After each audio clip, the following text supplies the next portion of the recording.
Hello to all the amazing viewers of the Paranormal M channel. You have no idea how much I love what I do. Reading your comments, hearing your paranormal stories from around the world, and helping you sleep a little better. It honestly means everything to me. Thank you for sharing so many experiences with us, and please, keep them coming. Don't forget to subscribe and turn on notifications so you never miss our latest videos. Now, let's dive into today's paranormal stories. So, hey, thanks for listening. I've been sitting with this for a while, and I honestly don't know what to make of it. I manage this really old community hall in my town, the kind of place with scuffed wooden floors, dusty trophy cases, and that faint smell of old curtains that never truly goes away.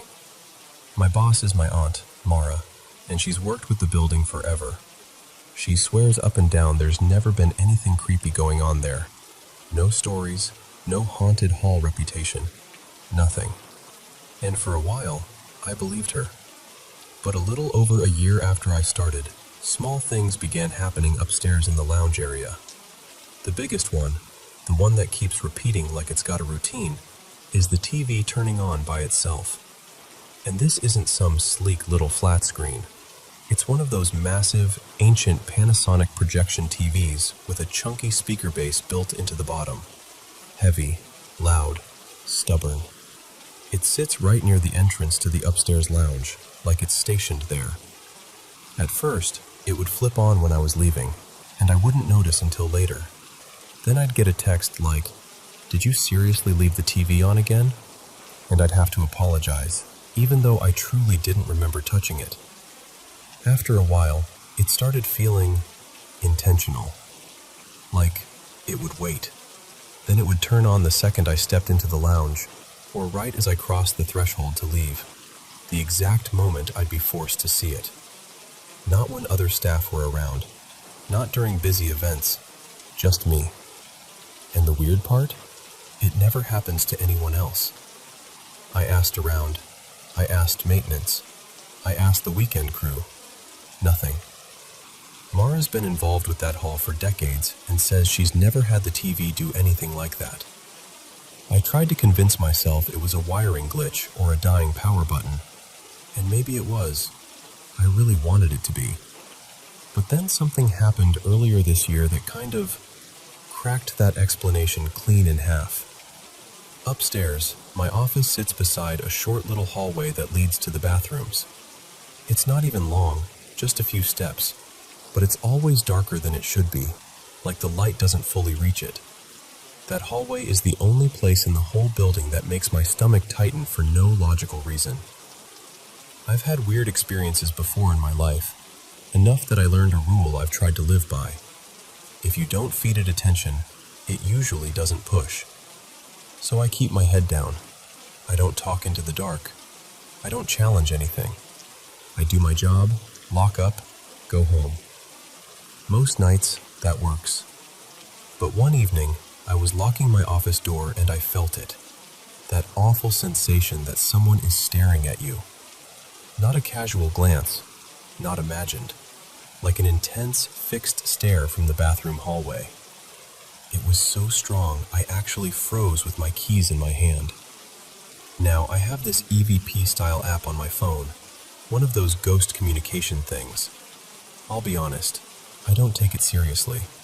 I mostly downloaded it out of curiosity, and sometimes I used it in the hall just to map out where the wiring hotspots are, because the building's old and the electricity does strange things.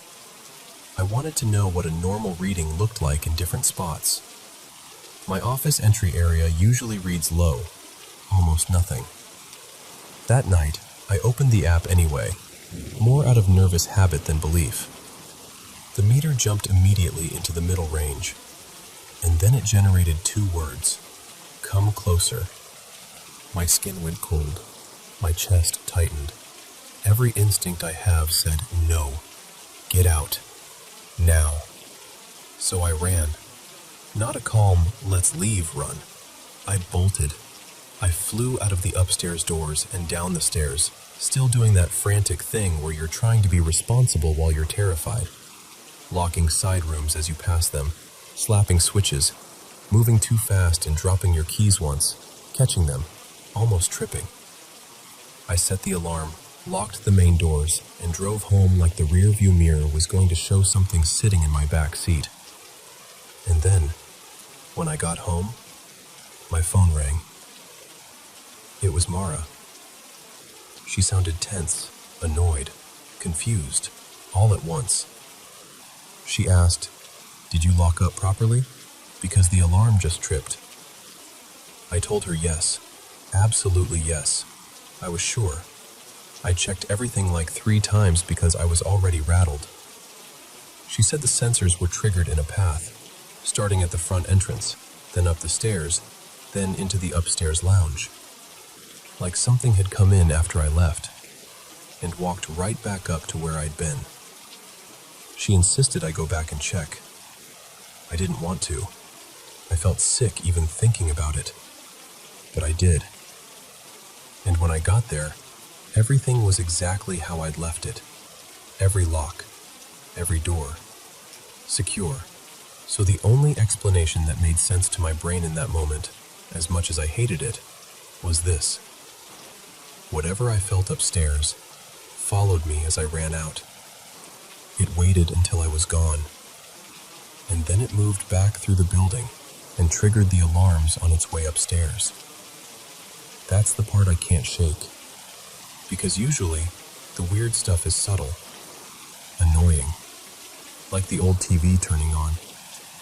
But after that night, after I'd opened the door to communicating, even in the smallest way, it felt like the presence got stronger, like it realized I could notice it. Since then, I've gone back to ignoring it. I don't use the app anymore. I don't react to the TV. I don't talk about it in the building. But I still get the sense sometimes that it's trying to pull my attention back, like it's waiting for me to slip and acknowledge it again. And I don't know why. People always say, maybe it wants to tell you something. But what I felt wasn't curious or sad. It wasn't gentle. It felt wrong. It felt like something that wanted me closer for a reason that wasn't good for me. So, yeah, that's where I'm at. Have you ever had something like this happen? Something that only seems to happen to one person? And if you have, what did you do? Because I'm not trying to be brave here. I'm just trying to do my job and not invite something dangerous into my life.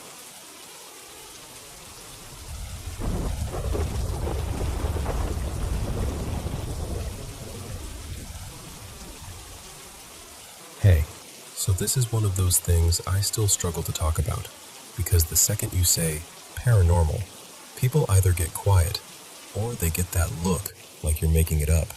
And I'm not trying to convince anybody or win an argument. I'm just telling you what happened to me, the way I remember it. And honestly, I'm hoping someone out there will hear it and go, yeah, me too. The first time anything like this happened, I was really little, preschool little. We were in this cramped apartment, and my older brother, Tyler, and I shared a room. He had the top bunk, and we were doing what kids do, wrestling, shoving, laughing too loud. At some point, he swung a foot, and I went right off the bed. And I should have hit the floor hard, but I didn't. It's hard to put into words without sounding ridiculous, but it felt like I got caught, like the air itself held me for a second, like something grabbed me mid-fall and paused me just long enough that I didn't get hurt. I remember this weird, weightless feeling, like I floated for a beat before landing softer than I should have. I was probably 5. Maybe it was 94 or 95. I just know I was tiny, and I remember looking up after, confused, like, what was that? The second incident is the one that still makes my stomach tighten when I think about it. We'd moved into a house with my grandparents. More space, but somehow heavier, if that makes sense. My parents had added this extra room off the back. It used to be an old patio, and they built over it. There was a futon back there, a box fan, a little TV. So of course Tyler and I claimed it as our hangout room. We dragged in blankets, pillows, toys, made a whole messy kid nest out of it. One afternoon, Tyler suddenly froze and got that scared, tight look on his face. He whispered, "There's something in the blankets." And I remember rolling my eyes because he could be dramatic. I was like, "Stop lying." He wouldn't move. He just pointed. And where he pointed, the blankets looked wrong. Like the fabric dipped way deeper than it should. Like a pocket that didn't belong there. Almost like a dark little hollow formed inside the pile. I can still picture it. Not a normal shadow. More like the blankets swallowed the light. And because I was a stubborn little brat, I scooted closer, lifted my foot, and stomped right into it. Hard. Like, see? Nothing. The moment my foot hit, something wrapped around my ankle. Instantly. Not like fabric catching, not like a loose cord. It felt like a grip. Firm, deliberate. Like something alive closing around me. I yanked back and couldn't. Tyler screamed. I screamed. It was chaos. My mom came storming in, exhausted and furious, like, "What is wrong with you two?" She shoved the futon, tore through the blankets, flung pillows everywhere. Nothing. No animal. No object. No explanation. After that, we didn't play in that room again. Not because we were told not to. We just couldn't.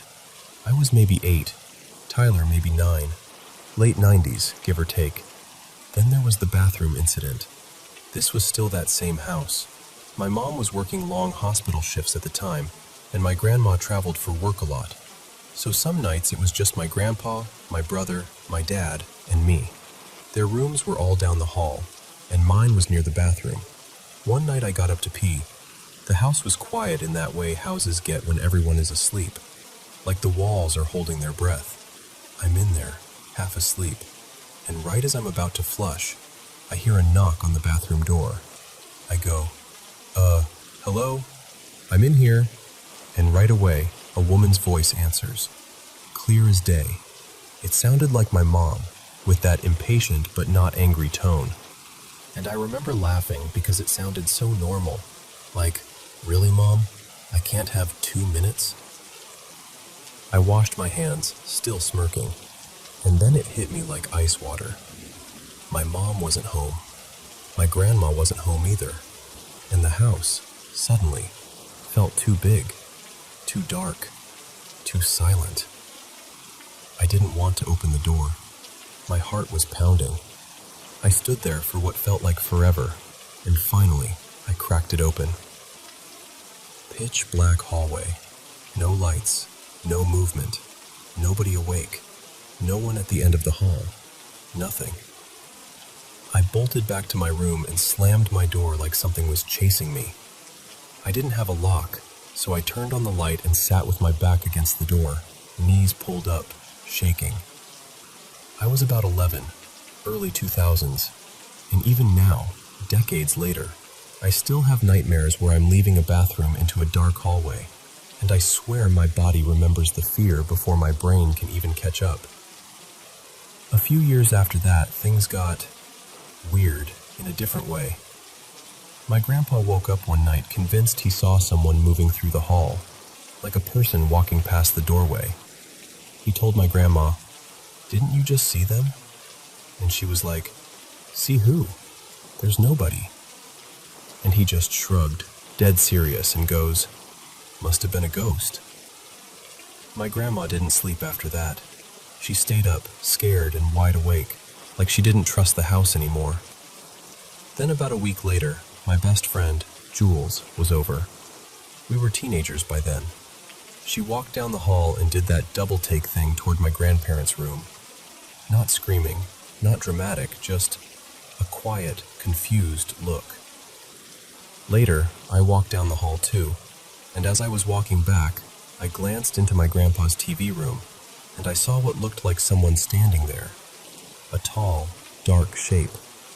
Not detailed, just a presence. I stopped. My skin prickled, and Jules immediately goes, softly, "You saw it too, didn't you?" I said, "Saw what?" She said, "That black figure, in your grandpa's room. And I swear my blood went cold, because I hadn't told her what I'd seen yet. We both tried to laugh it off. Teenagers do that, you know. But the truth is, neither of us forgot it. Fast forward to adulthood. I went through a breakup, messy, painful, and around that same time my mom had a serious accident. She survived, thank God, but it shook everything up. We ended up moving to a different town and into a rental house that had apparently been empty for a couple of years. I moved in first because I lived nearby. The first nights alone, I kept hearing little things, like the house settling, except it didn't feel like settling. It felt like someone else was there. I'd get up, check rooms, nothing. Then I'd climb back into bed. One night, I woke up because I felt something tug my foot. I snapped awake, yanked my leg under the covers, heart racing, telling myself it was a dream. Then later, maybe minutes, maybe longer, something grabbed my leg and yanked me. Not a gentle pull, a hard, violent yank. It dragged me out of bed by my ankle and pulled me toward the doorway. I'm not exaggerating. I hit the floor and slid. I screamed and kicked and finally broke free, scrambled back, turned on every light in the room, and stayed awake until morning. That was the first night I felt truly unsafe in my own bed. After that, the house changed my sleep. I started having night terrors, deep, brutal ones. I'd wake up hearing screaming, but no one else heard it. I'd see dark shapes moving through rooms. Once, my mom admitted she'd seen something too, which almost made it worse, because I couldn't tell myself it was only me anymore. But even he started having moments. Misplaced items he swore he just set down. Footsteps that didn't match anyone's. That feeling like you're being watched when you're alone in a room. He'd always end it with, "It's just stress." Like saying it out loud could pin it down and make it harmless. The last big incident in that house was around 2020. He was playing video games and I was on the bed beside him. In my mind, I was awake. I could hear the game, see the screen, hear him breathing. Everything felt real. And then I noticed something at the window. A shape. A man-like silhouette. Wrong in that way shadows are wrong when they want to be seen. And it started trying to get in. I know how that sounds. I do. But in that moment, it wasn't a thought. It was a fact. Like my body understood danger before my brain could argue. I started screaming, swinging, kicking, trying to get away. My husband whipped around shouting, "What? What is it?" And I was yelling, "He's at the window. He's coming in. He's getting in." My husband ran to the window, flipping out, because to him it sounded like there was an actual man outside. He didn't see anything. He swears I was asleep. I swear I wasn't. But after that night, something got worse. The nightmares came harder. The air in that house felt heavy, mean, like living inside a bad mood you couldn't shake. I sank into the darkest depression I've ever had. I felt drained, like I was carrying dread in my bones. And then, this part matters. We moved. End of 2022, we bought our own place. We left a ton behind on purpose. Old stuff, junk, anything tied to ugly memories. Anything that felt contaminated with bad years. And my brother, Tyler, was no longer part of our day-to-day life. He'd become a really negative person, and eventually he ended up locked up. I'm not saying that to be cruel. I'm saying it because it ties into what he told us later. From the very first night in the new house, the night terrors stopped. Like someone flipped a switch. No more screaming in my sleep. No more dark figures. No more feeling watched. The air felt clean, peaceful, safe.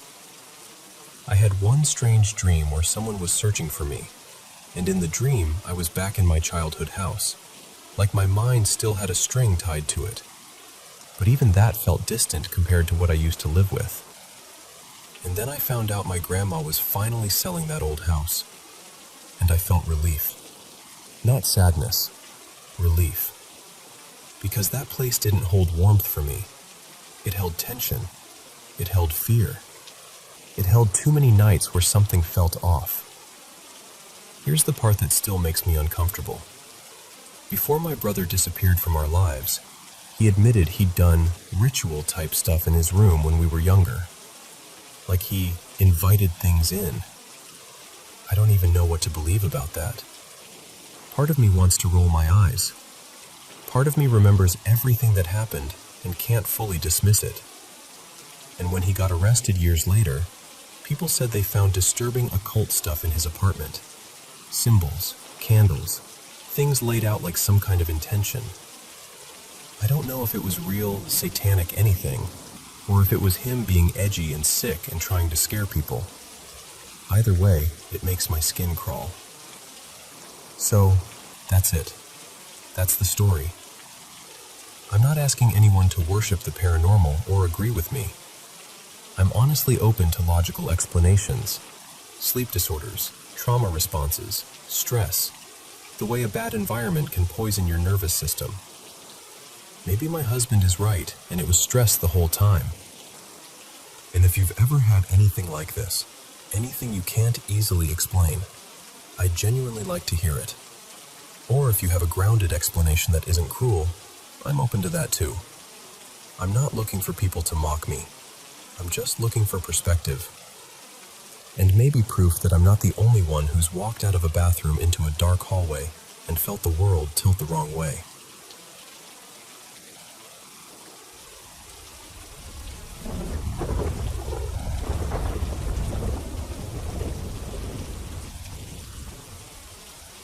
So this happened about 6 years ago, back when I was still in school, and my bedroom was set up in what used to be our garage.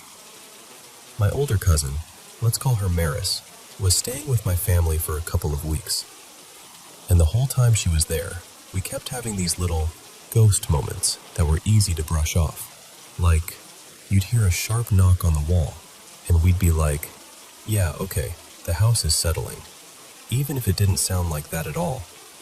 Or we'd hear a weird scrape in the hallway and decide it was probably the cat, even when the cat was literally asleep on the bed. Once, I could have sworn I saw a woman's face in the bathroom mirror, just for a split second, but I convinced myself it was just a shadow and bad lighting and me being dramatic. Nothing ever felt serious, until the last night Maris was there. We had school in the morning, so we went to bed earlier than usual. I remember being extra tired, that heavy kind of tired where you fall asleep before your head even sinks into the pillow. And then, somewhere in the middle of the night, I got shaken awake. Not gently either, like urgent. I rolled over, irritated and half asleep, ready to snap at Maris for messing with me. But she was still lying beside me, stiff as a board. And I remember reaching out and grabbing her arm like, "Are you kidding me right now?" No words. None. Just that awful silence. But then she looked past me, past my shoulder, and her face changed so fast it made my stomach drop. Like all the color drained out of her. Her eyes were wide, frozen, and I could see she was trying to breathe quietly, like making noise would make it worse. And before I even turned, I started tearing up, like my body already knew what I was about to see. The room was almost completely dark, except for a thin stripe of moonlight coming through the window. And because the room used to be a garage, the ceiling felt higher than a normal bedroom. Everything in there felt a little too open, a little too empty at night. I turned toward the corner of the room, and there were eyes. Not a face, not a shape I could really make out, just eyes. Way too high up, like impossibly high, 7 or 8 feet from the floor, higher than where a person's head should ever be. They weren't glowing like in movies. It was worse than that. I just remember the pale whites catching that tiny bit of moonlight, like they were watching without blinking. I started crying instantly. Quiet crying. The kind where you're trying not to make a sound because you're scared it'll notice. And Maris finally whispered, barely audible, "What is that?" That's the only thing I clearly remember her saying. And this is the part that still makes me feel weird about myself. Because instead of running or screaming or doing anything that makes sense, I laid back down. Still crying, still terrified. I just turned away and pulled the blanket up and, like my body hit an off switch, I fell asleep. Like I shut down. The next morning, we got up for school and it was heavy. We looked at each other and I knew she remembered. She knew I remembered. But we didn't talk about it right away. We just moved around the house like normal people pretending nothing happened. Then, in the kitchen, right as we were about to leave, I said, trying to make it sound casual, like I wasn't about to lose it, "I had a really weird dream last night." That's when we finally talked about it. We compared what we saw, what we felt, what we remembered, and everything matched, except for one thing. To this day, Maris swears I woke her up. She insists she never shook me awake at all. But I swear it was her. We kind of laughed it off, because what else do you do with something like that? You don't want to sound crazy. You don't want to be the person who's dead serious about eyes in the corner at breakfast before algebra. But even now, years later, I still get anxious about that corner before I go to sleep. And lately, this is why I've been thinking about it again. My dog has started whining at night. Not every night, but often enough that it sticks with me. He'll stand there, tense, staring at that same corner, letting out these soft, upset little cries, like he wants to leave the room, but doesn't want to turn his back on whatever he thinks is there. And I always tell people I don't believe in ghosts. I still say that. But I also say, I've got a few stories I can't explain. And this is the one that never really left me. Because it didn't feel like a dream.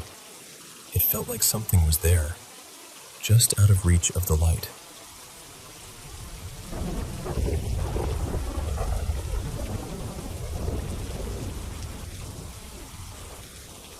Okay, so I'm just going to tell you the way it happened, because even now, I'm not totally sure what to make of it.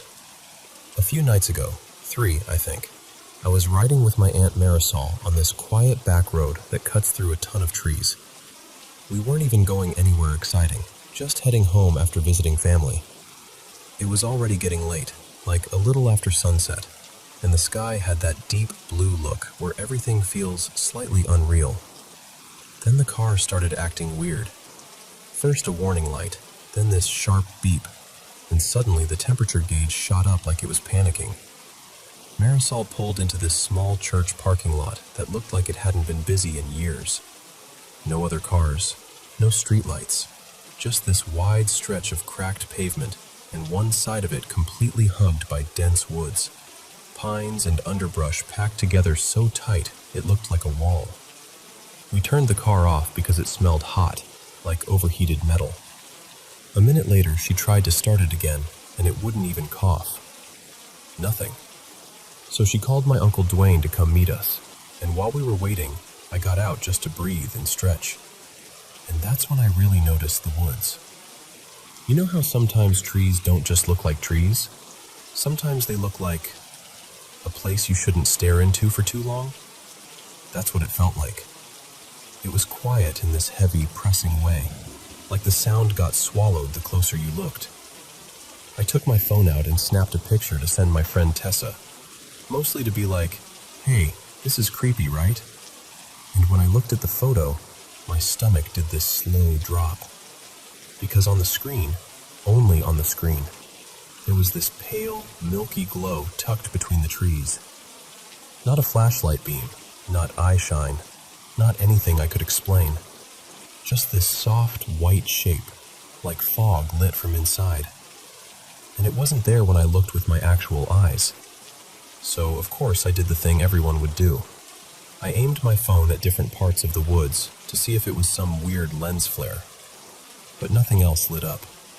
Only that one spot, and there weren't any lamps or headlights or reflective signs around us that could have caused it. Just trees. Just dark. My uncle got there, and after a lot of messing around under the hood, we ended up getting the car towed. We made it home, and I remember walking into my room and feeling this sudden wrongness. Like the air wasn't hostile exactly, but it didn't feel like mine anymore. I told myself it was just stress, just adrenaline, and I went to bed. The next morning is when things started lining up in my head in a way I didn't like.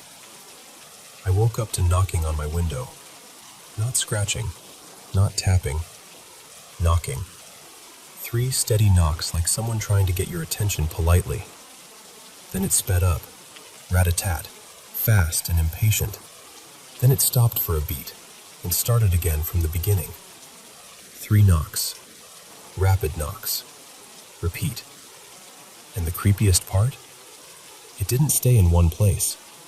It moved, like it was traveling along the window frame, then up higher, then to the other pane.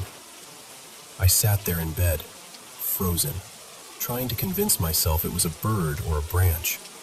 But when I finally worked up the nerve to go outside and look, there was nothing. No trees close enough. No loose shutters. No anything. And my window sits higher than most animals could reach without climbing, and the sound was so clean, so deliberate, like knuckles on glass. That night I tried to act normal. I did homework, I scrolled. I even laughed at a couple dumb videos like I could trick my body into calming down. But then, while I was at my vanity, a small bottle, one that was nowhere near the edge, just tipped and slid like it got flicked. A minute later, something on my desk shifted and dropped, and there was no reason for it. No breeze, no fan pointed that way. Nothing vibrating or shaking the furniture. I tried staying awake because sleeping suddenly felt like leaving the door unlocked. I dozed off a couple times without meaning to, and the last time, it couldn't have been longer than 10 minutes. But in that tiny sliver of sleep, I heard this sound, this horrible, tearing screech. Not like an animal, not like a person either. It was thin and sharp and full of anger, like something trying to force its way into the world. I sat straight up with my heart punching my ribs, and the room was still, silent, like it had never happened. Today was worse in a quieter way. All day I kept feeling these little touches, like a brush along my elbow, or a cold press at my upper arm. Each time I'd whip my head around like, what was that? And there'd be nothing. At school I blamed it on nerves, on people passing in crowded halls, on my backpack strap, on anything. But it followed me home.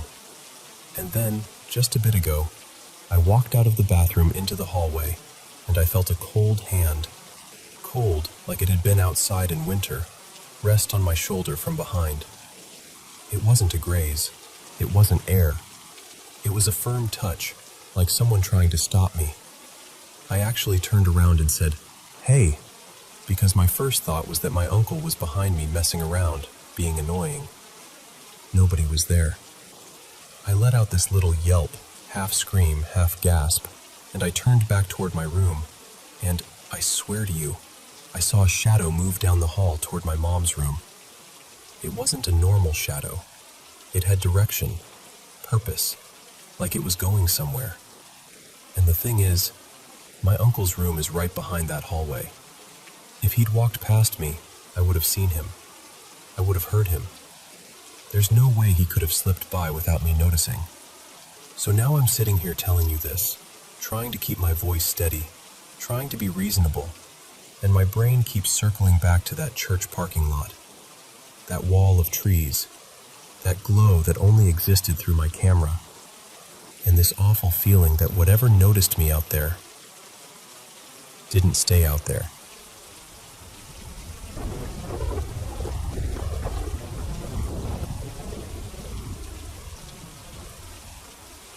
So, I want to tell you about the house I grew up in.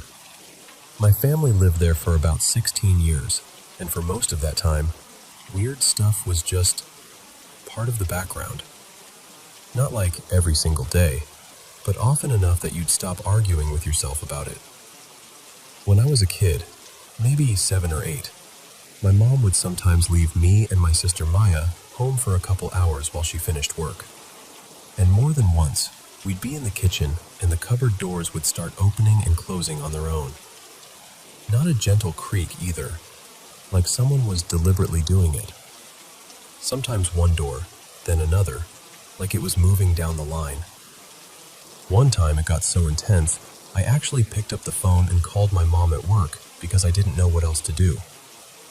There's one moment I can still picture so clearly. This heavy marble paper towel stand, like a chunk of stone, the kind that feels cold even in summer, shifted, lifted a little, and then slammed down on the counter. And I need you to understand, that thing was so heavy we couldn't even lift it properly at that age. Not together, not without struggling, but it moved like it had hands. And then there's the missing things thing. Not the normal, where'd my socks go kind of missing. I mean, something will be in your hand, you'll turn for a second, and it's just gone. You tear the room apart, shake out blankets, check under pillows, get frustrated, leave the room to look somewhere else, and when you come back, it's sitting right there, on top of the bed, like it's been placed there to prove a point. Over Christmas holidays, when my cousins would come stay, the house felt even busier, louder, warmer, more crowded. But that's when I saw something that still makes my stomach flip. I was in my room, and I saw what I swore was Maya, my little sister, run up the stairs and dart into the closet in the next room over. I called out like, "Maya?" and went to grab her, expecting a giggle or a "what?" And the room was empty. The closet was empty. No one. Nothing. My grandma lived in the basement for a while too, and she had her own stories. She'd wake up thinking one of my little sisters was beside her bed, like trying to get her attention. Little footsteps, a shape, that feeling of someone right there. She'd speak, half asleep, and then realize the room was still and empty. And it wasn't just us.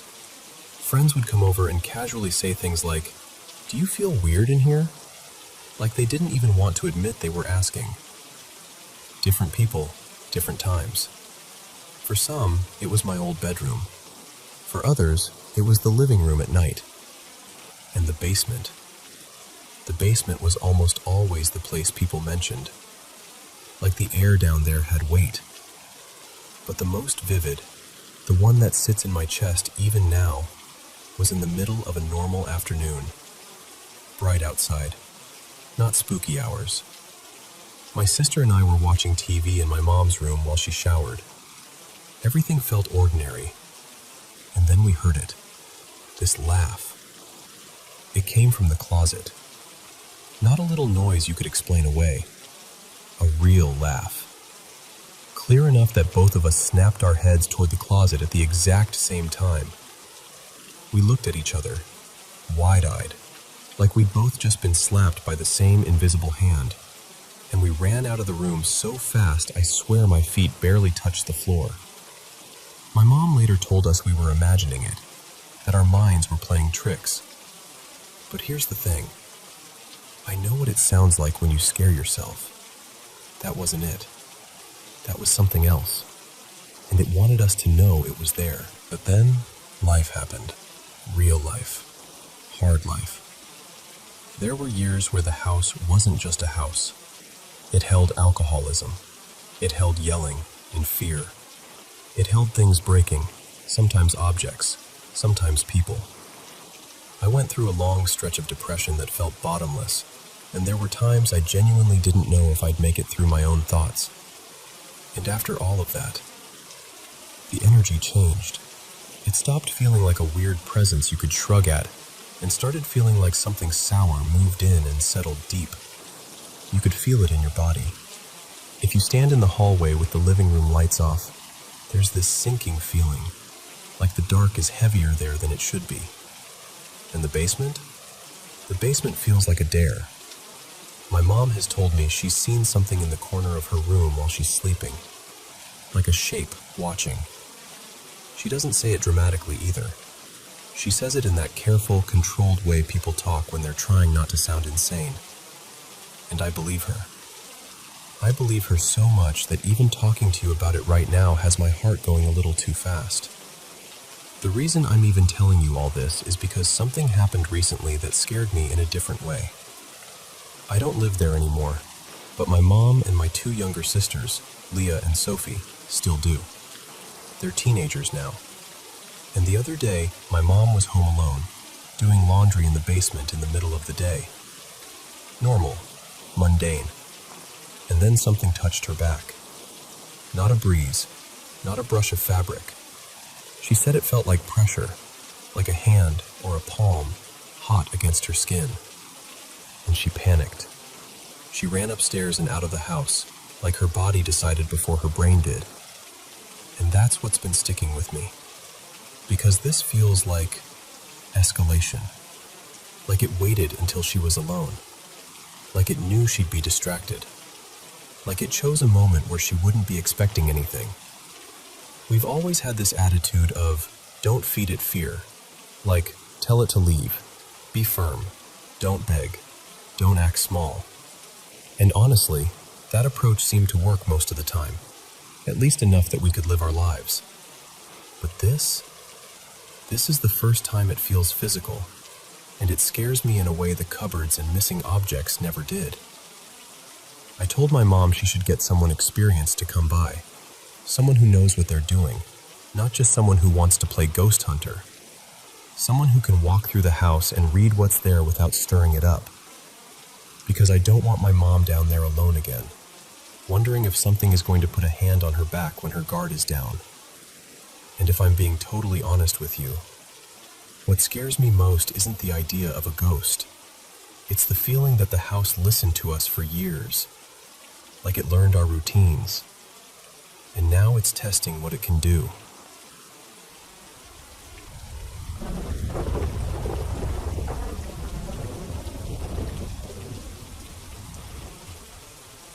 So, this is one of those things where, if I hadn't lived it, I'd probably roll my eyes a little. About a month ago, my wife, Mara, and I started having these insanely vivid dreams, like every single night. Mara's always been the dreamer between us. She gets night terrors sometimes, so vivid sleep stuff isn't exactly new for her. But me? I'm usually the guy who wakes up and goes, I slept, and that's the whole story. Except suddenly I'm remembering everything. Whole scenes, whole feelings, like my brain is filming movies and forcing me to watch the replays. Most of them were just annoying dream weird. Like one night I'm pedaling a bike down this steep hill chasing somebody, and no matter how hard I push, it's like I'm stuck in slow motion and they're gliding away effortlessly. Another night I'm trying to wipe fingerprints off the windows in our house, and every time I set the spray bottle down, gone. Paper towels, gone. And I keep marching back to the same cabinet under the sink like a fool, getting more and more furious, like I'm being pranked by an invisible toddler. But then a few of the dreams shifted into this darker lane. There was one where I noticed smoke curling out of our bathroom. I ran to grab the fire extinguisher, and by the time I got back, the whole room was just engulfed. Like fire climbing the walls, roaring, heat in my face. And I'm standing there thinking, why isn't the smoke alarm going off? It's the weirdest detail, but it's what stuck with me. This quiet, dead silence while everything burns. The next morning I'm telling Mara about it, half laughing at myself for dream panicking. And right in the middle of me talking, the smoke detector starts chirping. Low battery beep. Just that little, hey, you need to replace me sound. Not supernatural, I know that. But it hit me like someone timed it on purpose. Like my dream was tapping the glass. Then there was another one that messed me up more than I want to admit. I woke up in the dream, and there was this dark shape standing in the corner of our bedroom. Not moving, just there, watching. And the worst part is it didn't feel like a quick nightmare. It felt like it lasted all night. Me lying there pretending to be asleep because in the dream, I was convinced if it knew I was awake, something would happen. When my real alarm finally went off, I woke up sweating, and I couldn't shake that feeling all day. Like every hallway in my house had an extra set of eyes. But the thing that really turned my stomach happened a few mornings after that. I had this dream 3 times in the same night. Same exact sequence. Someone is standing next to the bed, and they press a hand down hard against the side of my face, like a palm pushing into my cheekbone. Every time it happened, it scared me so badly I snapped awake. And here's the part I can't explain. When I woke up, I could still feel the pressure. Not like, oh, I imagined it. Like my skin still remembered it. The 3rd time I jolted awake, the room looked brighter, morning light. And I realized our son, Eli, he's 3, was in bed with me. Mara's usually up early, so her side was empty like normal. Eli was lying in her spot, wide awake, staring at me with this confused little frown, like he was trying to solve a puzzle. And before I can even say anything, he goes, in this calm little voice, "Whose hand was that?" Instant goosebumps, like my whole body tightened. I laughed, because what else do you do when your kid says something like that? And I went, "What do you mean, buddy?" I swear my stomach dropped. I asked him, "What hand?" And he points right at my face, right where I'd been feeling it in the dream, and he goes, "It was there." I'm panicking on the inside, but I do that parent thing where you force your voice to stay light, like you're narrating a cartoon. I'm like, "Huh? I don't know what you mean. Look, these are my hands." And I whip my hands out from under the blanket and do this goofy face like I'm trying out for a children's show. And that's all it took. He smiles like, "Oh, okay." And he leans in and asks for a hug. I hugged him, obviously.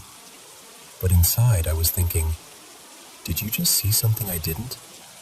Or did I bring something into the room with my own stupid dream? I didn't bring it up again after that. Not to him. I didn't want to plant anything in his head. And then last night, because apparently we're just collecting these moments now, Eli decides to casually ruin my evening. We're sitting on the living room floor playing with toys, and out of nowhere he goes, "Who is the black spiky man?"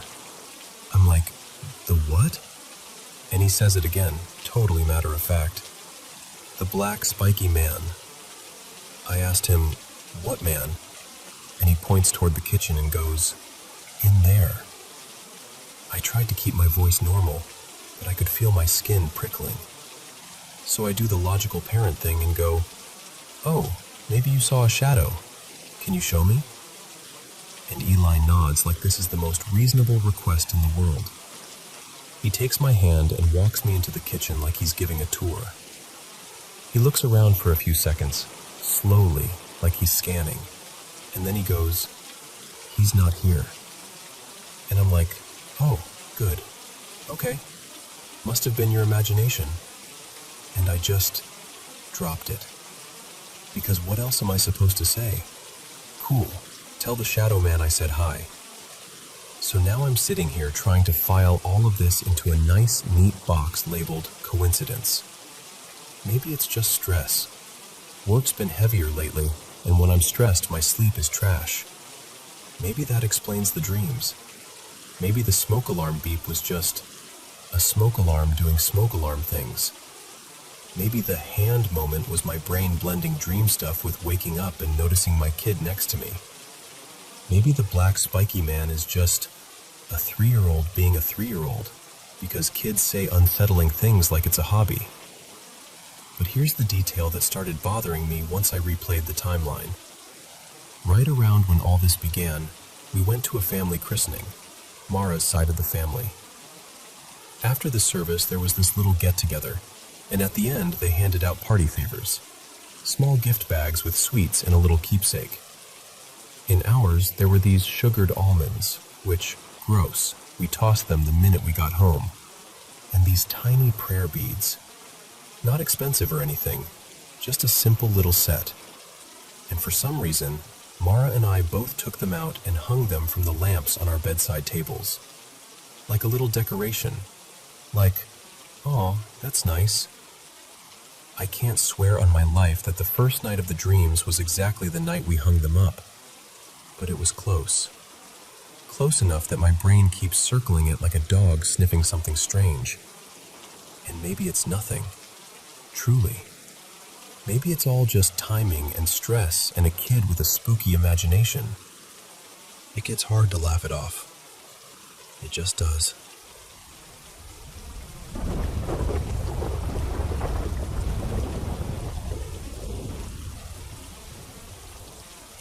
So, this has had my brain doing somersaults for the past few days, and I've got to tell someone who will actually listen. So, hey, thanks for being here. It started when I was 19, back when I was training like my life depended on it, because I was dead set on enlisting. I lived out in northeast Tennessee, and I had this same running route I did constantly. This long, straight stretch of road with wide open fields on both sides, a couple scattered barns, and barely any houses. It was the kind of quiet where you can hear your own breathing, and the little gravel crunch under your shoes. Most days I ran early, like 6 or 7 a.m., but one day I'd planned to take a rest, and I don't know how to explain it other than I had this weird, stubborn pull all day long. Not hype, not discipline, more like something was tugging on me. Like, no, you need to go. So finally, later than usual, closer to 4 p.m., I gave in. I lace up, head out, and I'm a couple miles in, zoning out in that runner's tunnel vision. I look down at my phone to switch the song, and I swear to you, it's like a person just appeared in the exact spot my body was headed. I slam right into him. He goes down hard, and I'm instantly panicking, like, oh my God, I just destroyed an old man on the side of a rural road. I drop down, grab his arm, and help him up as fast as I can. I go, "Man, my bad, sir. I didn't even see anybody out here."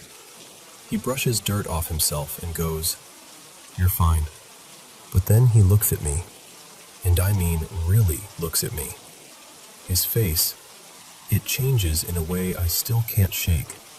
Like he's gone pale, like the air got sucked out of him. His eyes widen, and his mouth just kind of hangs open. And he looks at me the way someone looks at a nightmare they can't wake up from. I've seen people get startled. I've seen people get scared. This was different. This was pure, cold, gut-level fear. Then he sticks his hand out toward me, almost like he's reaching for proof that I'm real. I didn't know what to do with that. I kind of stepped back, awkward, and said something like, "Take care. Sorry again." And he just stood there staring as I jogged off, confused as hell, checking over my shoulder like maybe he was going to say something. But he didn't. I finished my run and tried to forget it. Except I never really did.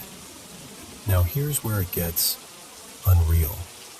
Fast forward about 9 years. I'm in the Army now, been in for a while. I'm stationed closer to home than I used to be. I've put on a lot more muscle. And because of a religious exemption, I've got this full beard I keep groomed. I'm not the skinny kid I was. I'm a sergeant now, older, steadier, the kind of tired you can't fix with sleep. Holiday leave comes around, and I get this strong feeling that I need to go home. Not just, it'd be nice. More like that same tug from years ago. Quiet, persistent, impossible to ignore. So I fly into East Tennessee and stay at a hotel. A couple days pass, and one afternoon the weather is perfect. Early fall, that crisp air that smells like leaves and distant wood smoke. Nostalgia hits me hard. I keep thinking about the old place I lived near as a kid, and this guy my mom used to date, Caleb, still lives out that way with his kids. Around midday, I decide to drive over and say hi. We sit around talking like no time passed, catch up on life, laugh about dumb old memories. We even crack a couple beers just because it feels like one of those rare moments where you can breathe. And then, out of nowhere, I get the urge. I kind of want to go walk my old running route, I tell Caleb, just for the nostalgia. He's like, yeah man, go for it. It's quiet in the exact same way I remembered. Fields stretching wide on both sides. The road just cutting forward like it never ends. A light breeze moves through the grass. No cars, no people, just that big, open silence. And I'm walking, thinking about how that road used to be my whole world. When suddenly, I get hit. Not like bumped, not like I tripped, like I got tackled. My body jerks and I stumble, and my phone flies out of my hand and skitters into the gravel. I'm stunned, heart thudding, brain scrambling for an explanation, because there's nobody around. I don't even have time to fully push myself upright before I hear a voice, right above me. My bad, sir. I didn't see anyone else around here. I freeze, because I know that voice. I know that exact line. I grab for my phone, my fingers shaking, and I hear myself say, automatically, like it's already scripted, all good. Then I look up, and the entire world tilts. It's a kid, 19, breathing hard from a run, earbuds in, phone in hand. Same height I used to be, same face I used to have, same posture, same everything. It's me. Not looks like me, not reminds me of me. It is literally me, years younger, standing there with that confused, apologetic expression I remember making. Because I made it. My mouth goes bone dry. My chest tightens like I'm about to have a panic attack. I try to say something, anything, but it's like my body forgets how to speak. All I can do is lift my hand toward him, reaching out without thinking, like if I can touch him, then maybe my brain will have something solid to hold on to. He looks at my hand, gives this small, polite smile, like I'm just some stranger being weird, and says, "Take care, sorry again." Then he puts his earbuds back in, and he runs off. And I'm just standing there. For maybe 3 seconds, maybe 10, time didn't feel right. I'm trying to force my mind to make sense of what just happened. Then I snap out of it and yell the first name that comes to me, like shouting a name could anchor reality. "Eli! Hey, Eli, come back!" And I take off after him, sprinting down that open road. But here's the thing. It's a straight road, wide fields, nowhere to hide, no turns, no cars that picked him up, no trees thick enough to swallow a person. And still, he's gone. Just gone. Like the road ate him. I slowed to a stop, bent over with my hands on my knees, breathing like I'd been dropped into someone else's life. I kept scanning the horizon, waiting to see him crest a little rise or hear his footsteps. Nothing. Just the wind moving through the grass. And now, every time I replay it, it feels like a dream, but it doesn't behave like a dream. The details are too sharp. The fear I felt looking at him was too real. And the part that messes with me the most? I remember that day when I was 19, when I ran into that bearded man who looked at me like he'd seen a ghost. I remember his face, and I swear to you, I was looking at my own.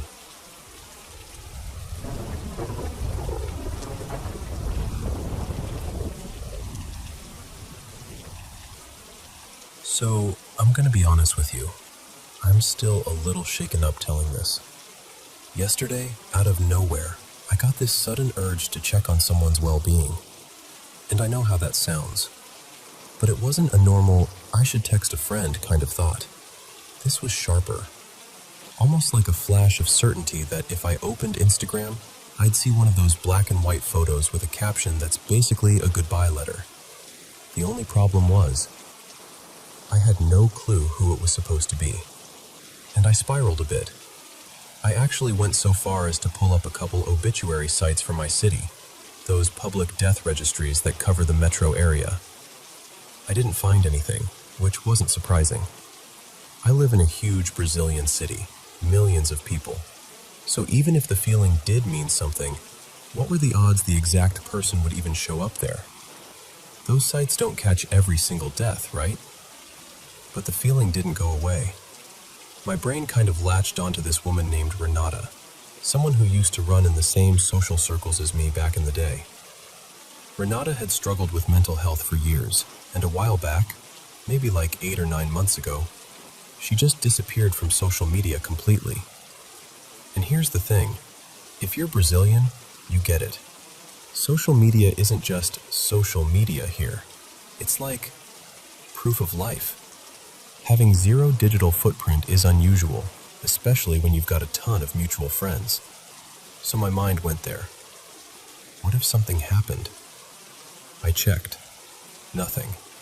Not on her profile, not on family members' profiles, not even those indirect little clues people leave without meaning to. It was quiet, but not in a scary way, just quiet. And I remember thinking, okay, she's probably fine. Maybe she's taking a real break. Honestly, good for her. And I want to be clear, I had no concrete reason to believe anything had happened to Renata. It was just my mind trying to hang this weird feeling on someone. Then today, I found out that someone I used to know actually died yesterday. Her name was Marcia. Marcia used to work with me years ago at an English school where I was a coordinator. She was the kind of person you remember. Steady, friendly, that exhausted but still showing up energy. And the part that hit me hardest? She was a single mom with 2 teenagers. Just brutal. Really. She didn't even live near me anymore. She'd moved to the other side of the country and I hadn't spoken to her in a long time. Over a year, maybe more. We weren't close friends. More like former co-workers who shared a real place in each other's daily life for a while. So now I'm sitting there thinking, why did I have that feeling yesterday? A couple details make it stick in my throat. For one, Marcia and Renata, this might sound weird, had a similar vibe. Not identical, but enough that my brain could have been circling Marcia without landing, and just grabbed the closest match it could identify. Similar face shape, similar intensity, even a kind of similar presence. I keep wondering if my mind recognized something and just couldn't name it. Second, today I did the obituary search again, except this time on a registry for the region where Marcia had been living. And listen, I clicked the first link that came up, and there she was. First try. And I know that doesn't necessarily mean anything, but combined with everything else, it felt eerie. Then I learned she'd been taken to the hospital yesterday morning, around the exact time I'd gotten hit with that wave of dread. I keep trying to be rational about it. Like, yes, I've worried about death before. I'm a human being. If my partner is driving late at night, I get anxious. If someone I love gets on a plane, I'll have that stupid little knot in my stomach even though flying is statistically safe. That's normal fear. And then there's the one small thread that connects me to Marcia, which is so random it almost feels like a movie prop. Back at the school, she kept this fantasy-themed board game. She was a huge nerd about it, in the best way. The students loved it. When she moved away, she left it behind. Later, when the school shut down, I found the game packed away in a closet, and I took it home instead of letting it get tossed. Last weekend, my wife and I re-watched a bunch of movies in that same adventure fantasy vibe, and afterward I remembered the board game. I dug it out, threw it in the trunk, thinking I'd bring it to a couple students I teach privately sometimes. Just a harmless, practical little decision. And I swear, When I held that box in my hands again, it was the first time I'd thought about Marcia in a long, long time. Like my brain pulled her name from the bottom of a drawer. So yeah, that's the whole thing. No dramatic ending, no revelation, just this lingering question that I can't quite swallow. Was it just coincidence? My anxious brain throwing darts into the dark and accidentally hitting something real? Or is there, I don't know, some kind of strange human antenna we don't understand yet? I'm not trying to convince you of anything. I just needed to say it out loud to someone who might actually hear me.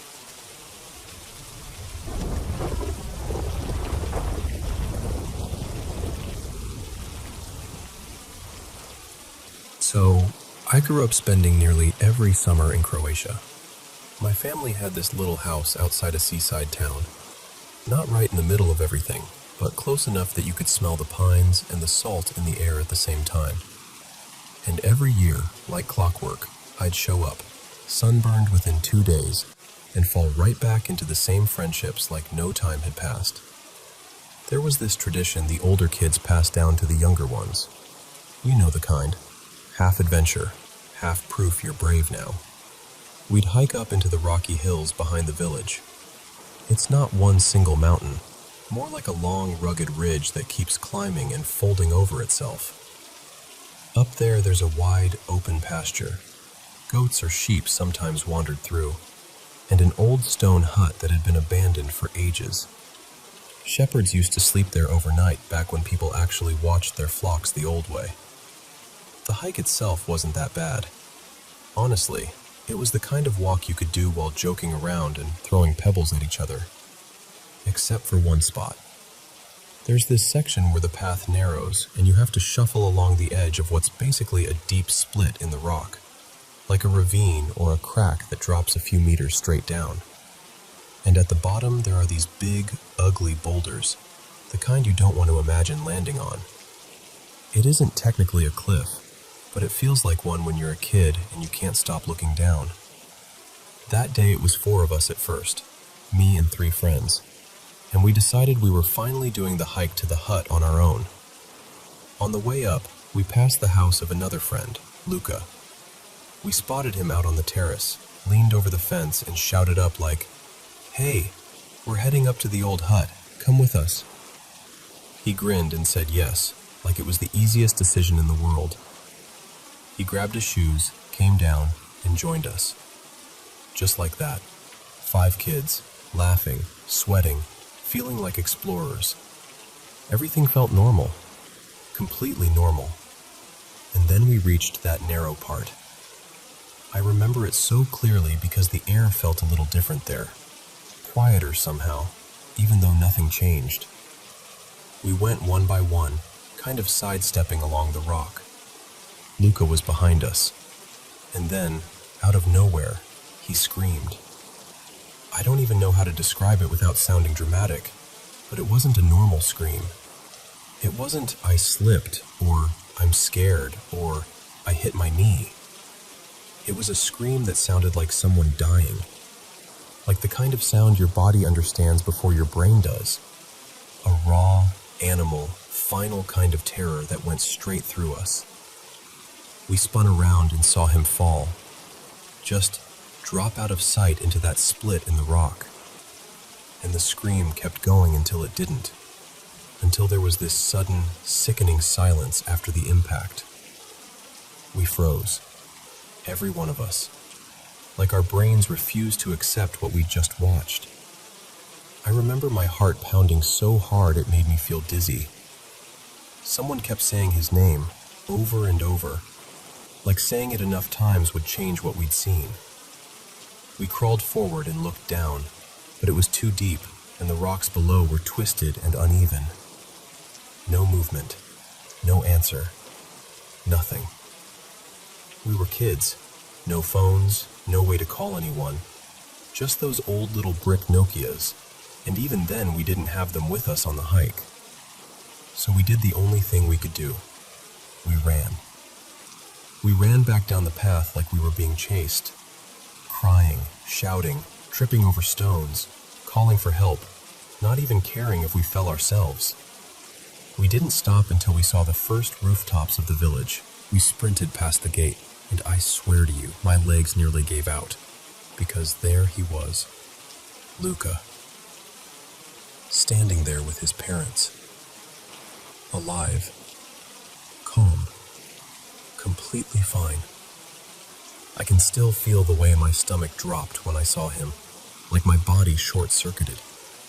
We just stared at him, gasping for breath, pale as sheets, eyes wide open like we'd seen a ghost. Because we had just seen him fall. We had heard him scream like he was dying. All four of us. The exact same scream. The exact same fall. The exact same awful silence afterward. For a split second, my brain tried to grab onto the idea that he'd somehow played a prank. But it didn't fit. You can't fake that kind of scream. You can't fake that kind of fall.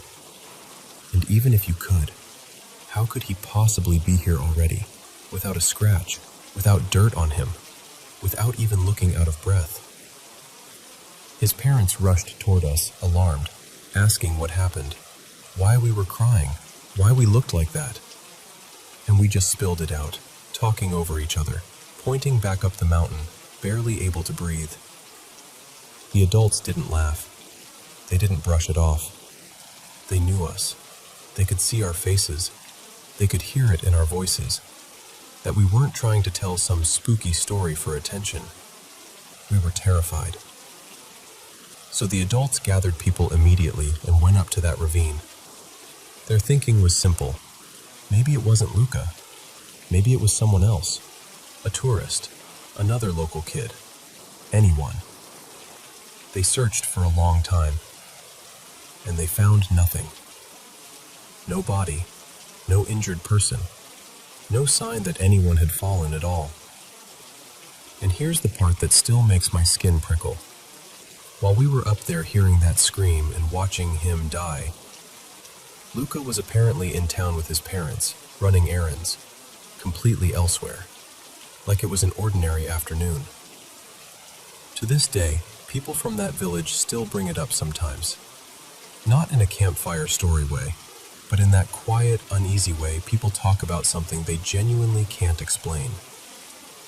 And the four of us who were on that path, we've never forgotten it. Not the image of him dropping out of sight, not the way the world went silent afterward, but especially not the scream. That scream stays with you. And the strangest thing is, we're not the kind of people who go chasing paranormal explanations. None of us were raised to believe in that stuff. Even now, I don't sit here claiming I know it was something supernatural. But I also can't pretend it didn't happen. If it had only been me, I might have convinced myself over the years that my mind invented it. Some weird childhood panic, a misheard sound, imagination running wild. But it wasn't only me. It was all of us. 4 kids, hearing the same scream, seeing the same fall, carrying the same shock in our faces when we reached the village. Luca's fine. He grew up. He's living his life. But in a way, it still feels like we lost him that day, even though we didn't. Like some version of him died in front of us on that rock, and we're the only ones who remember it. And every time I think back to it, the first thing I hear isn't my own voice or my friends shouting for help. It's that scream. That terrible, impossible scream.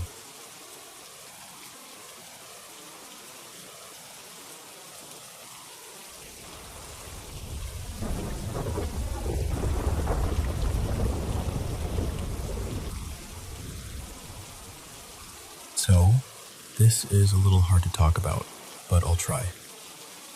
My Lolo, my grandpa, passed away earlier this month. It was natural causes, and he was surrounded by family over in California. I'm here in the Philippines, and growing up, my grandparents were always doing this back and forth life.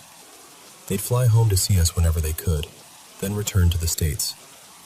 They were immigrants already back then, but they still somehow kept one foot in both worlds. What's wild is, we're still living on the property they helped establish here. Like the land they secured years ago is the same place where we built our home. So even when he was far away, he still felt present in a way. In the walls, in the routines, in the "this is our family's place" feeling. He hadn't been back since around 2019. He kept saying he wanted to come home for good, like really settle here again. But the pandemic happened, and after that, his health just never bounced back. Plans kept getting postponed, then eventually, there was no more someday. The day he died, I didn't really show much. You know how sometimes you're numb first? Like your body is calm, but inside you're shaking. Everyone in the family was grieving, but I was quiet about it. I remember that night, late, already half asleep, just lying in my room when I heard it. A knock. Not a tiny tap. Not a "maybe the house moved" kind of sound.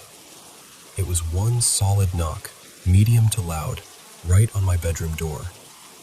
It jolted me awake because nobody knocks like that at that hour. I sat up immediately, heart racing, and went to open the door. And there was no one. I stepped out into the hallway to check. Empty. Quiet. My younger brother was still awake in the next room, scrolling on his phone, so I asked him, "Did you knock?" He looked at me like I was weird and said, "No." And I could tell he meant it. He was half asleep and annoyed in that genuine way people get when you wake them up with something random. I tried to shrug it off. Maybe I imagined it. Maybe the house creaked.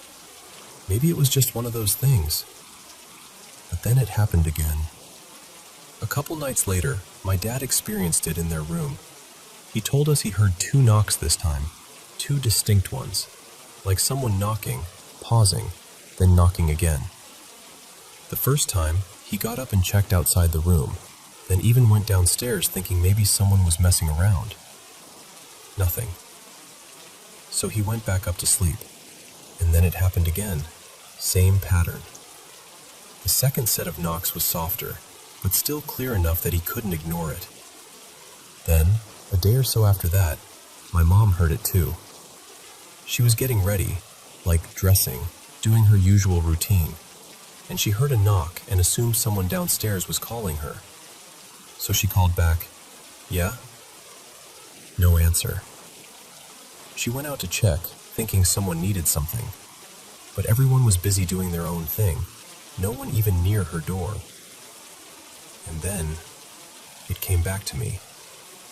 Just 3 nights ago, I was in my room with my boyfriend, Miguel, and our dog. We were watching a show, Netflix, lights low, totally relaxed. Our dog was lying there, calm, not even restless. Then we heard it. 2 soft knocks on the door, gentle, but unmistakable, like someone trying not to startle us. I froze. Miguel looked at me immediately like, "Did you hear that?" I didn't even answer right away because my brain was doing that thing where it tries to explain it before it lets you feel anything. I got up, opened the door fast, and again, nobody. Hallway empty, house quiet. Because I've lived in this house basically my whole life. I'm 26 now, and in all those years, I've never had anything like this happen. Not once.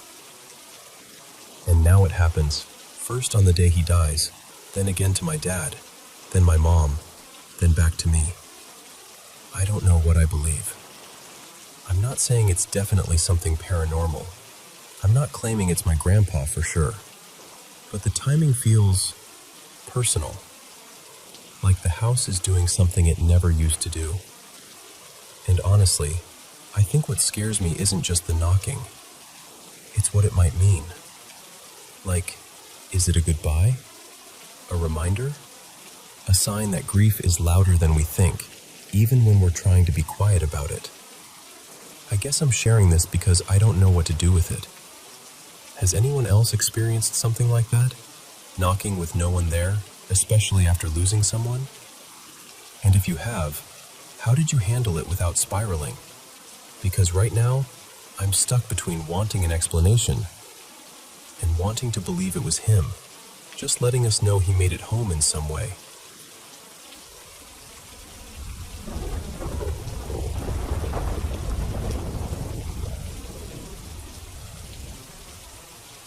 So, recently I was talking with a friend about death, about people passing, and it brought me right back to something I don't tell many people. When I was 15, I lost my older sister, Maya. She died from an overdose when she was 29, and even saying that out loud still feels sharp, like it has edges. She was genuinely one of the best people I've ever known. The kind of person you just orbit when you're younger because she makes life feel bigger and cooler and safer all at once. I idolized her. She had this beat-up truck that she treated like a concert venue. Upgraded speakers, bass you could feel in your ribs. And she'd let me sit there with her while she played music way too loud, rapping along and laughing like nothing in the world could touch her. To me, she was the definition of fearless. She had gone to rehab. She was trying. She really was. And then she relapsed, hard. And that relapse is what took her from us. There's a lot that happened leading up to it.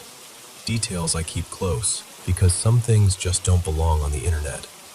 But I'll say this.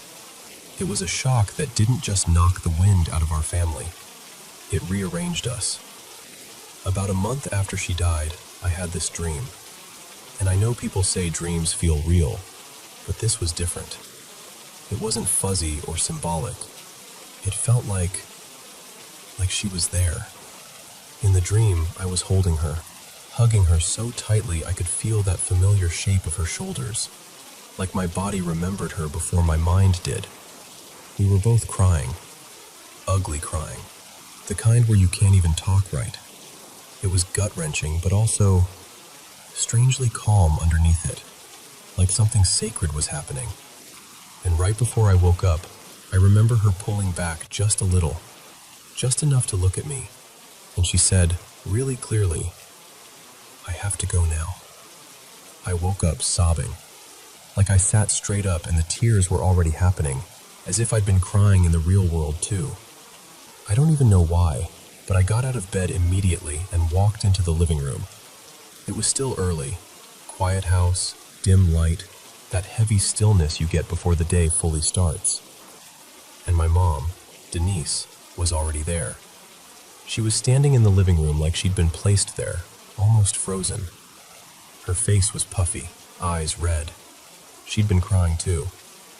We just stared at each other for a second, and it was like we both knew before we spoke. And then, at the exact same time, we asked each other, "Did you dream about her?" We both said yes.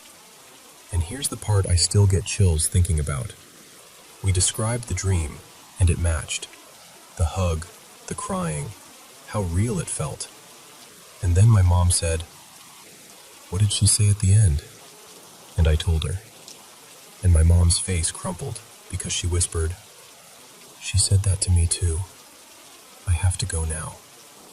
Same words, same ending, same wake-up, sobbing, same pull toward the living room, same moment of finding each other there. We didn't even try to explain it. We just fell into each other and cried like we were holding on to the only solid thing in the world. It was one of the most bittersweet moments of my life, because I never wanted to say goodbye, not really. But it felt like she reached for us, like she gave us something we didn't get to have the first time, a goodbye we could share together. And now, I'm older than she ever got to be. That's such a strange sentence to live inside of. There are days it hits me out of nowhere, like I'll be doing something normal, laughing at something stupid, and then it's like my brain remembers, she never made it to this age. She never got to see this part. I miss her. All the time. So yeah, I guess I'm asking you honestly, have you ever experienced anything like that? Something that felt less like a dream and more like a moment you were given?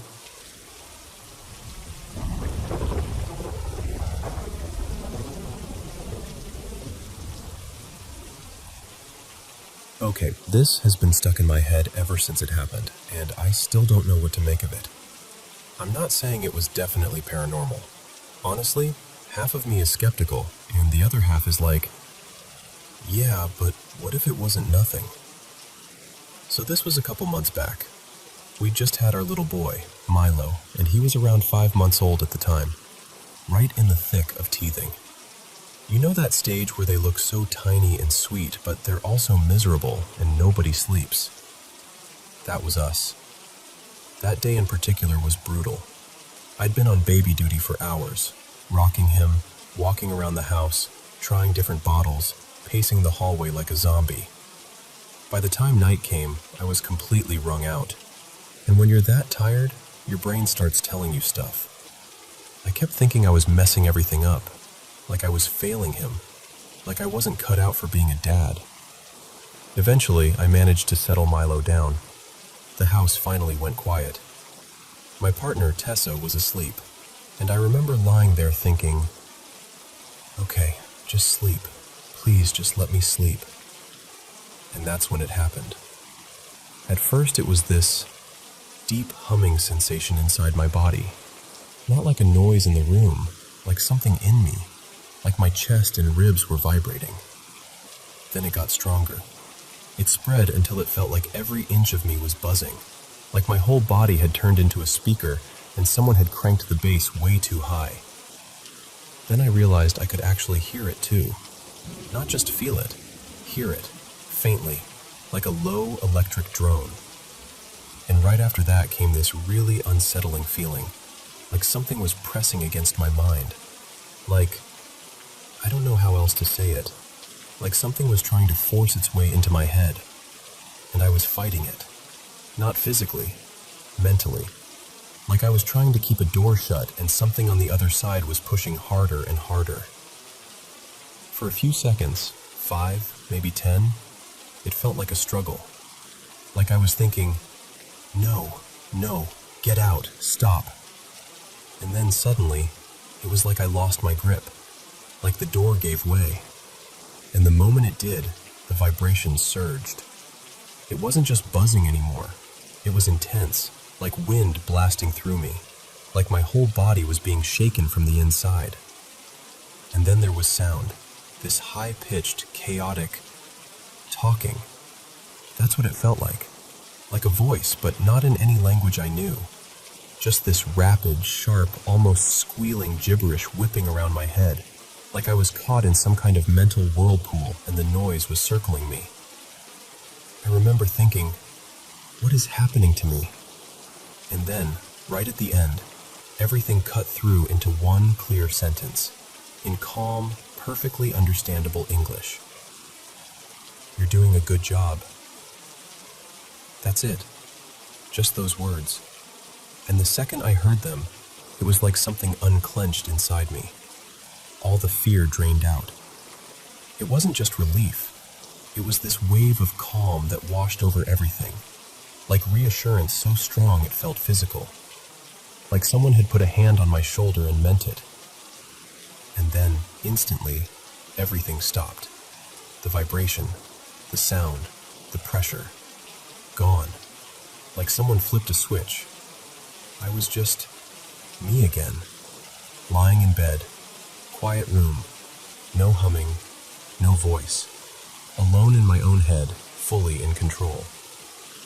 I've had sleep paralysis before, which is why part of me tries to file it under that. But it wasn't like my usual episodes.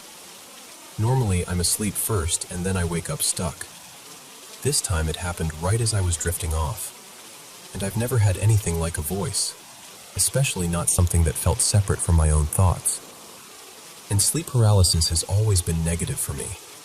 Creepy, dark, that awful dread.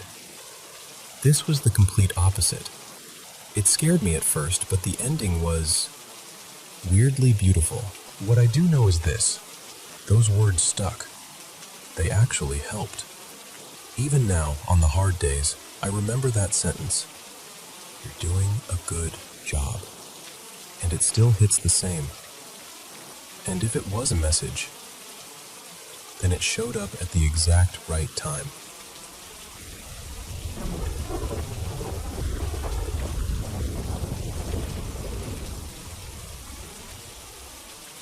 Hey, so I've been going back and forth on whether to tell this out loud, because once I say it, it feels more real.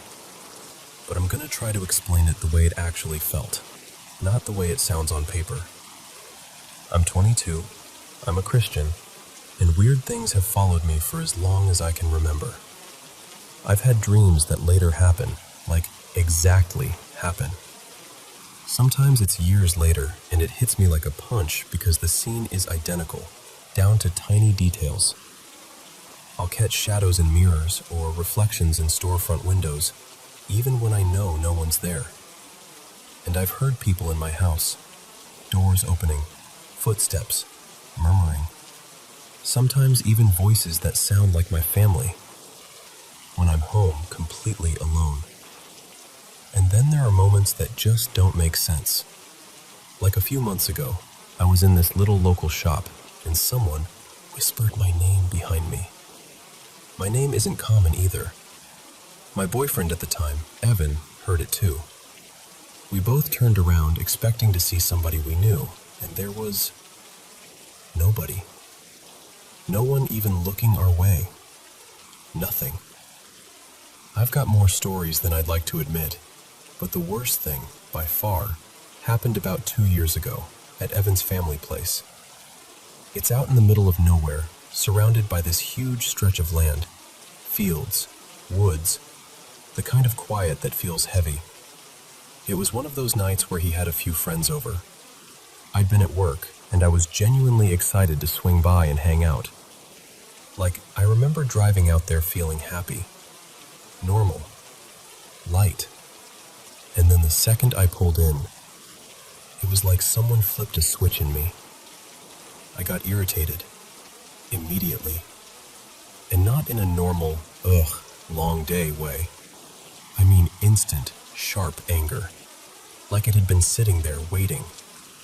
Which is not me. I'm usually upbeat, calm. I wasn't drinking, I wasn't high, nothing. Completely sober. But within maybe 10, 15 minutes, I felt like I couldn't stand being around anyone. So I went inside and laid down in a back room, thinking, okay, I'll rest for a second. Reset. It was around 9 p.m. I fell asleep, and then woke up feeling like I'd only been asleep a few minutes. My pant leg was pushed up a little, and I felt this pressure, like fingers lightly touching my leg. I jerked, pulled the fabric down, told myself I was half dreaming, and I grabbed a blanket and tried to go back to sleep. Then I woke up again. This time, it wasn't touch. It was that awful feeling of being watched, like the air itself is staring at you. I opened my eyes and expected to see Evan standing there messing with me, but the room was empty. Across from the bed, there was this open closet. No door, just a dark cutout in the wall. And above it, mounted on the wall nearby, was this deer head that his family had up like a trophy. I turned my eyes toward the closet, and I swear my whole body locked. Because the closet wasn't just dark. The darkness looked thick, like it had texture.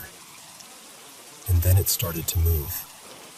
This oily, smoky kind of mass, like black fog but heavier, was slowly spilling out of it. Not rushing, just emerging, like it had all the time in the world. And what freaks me out even more is I didn't feel like I could move right. I've never had sleep paralysis before, but that's the closest thing I can compare it to.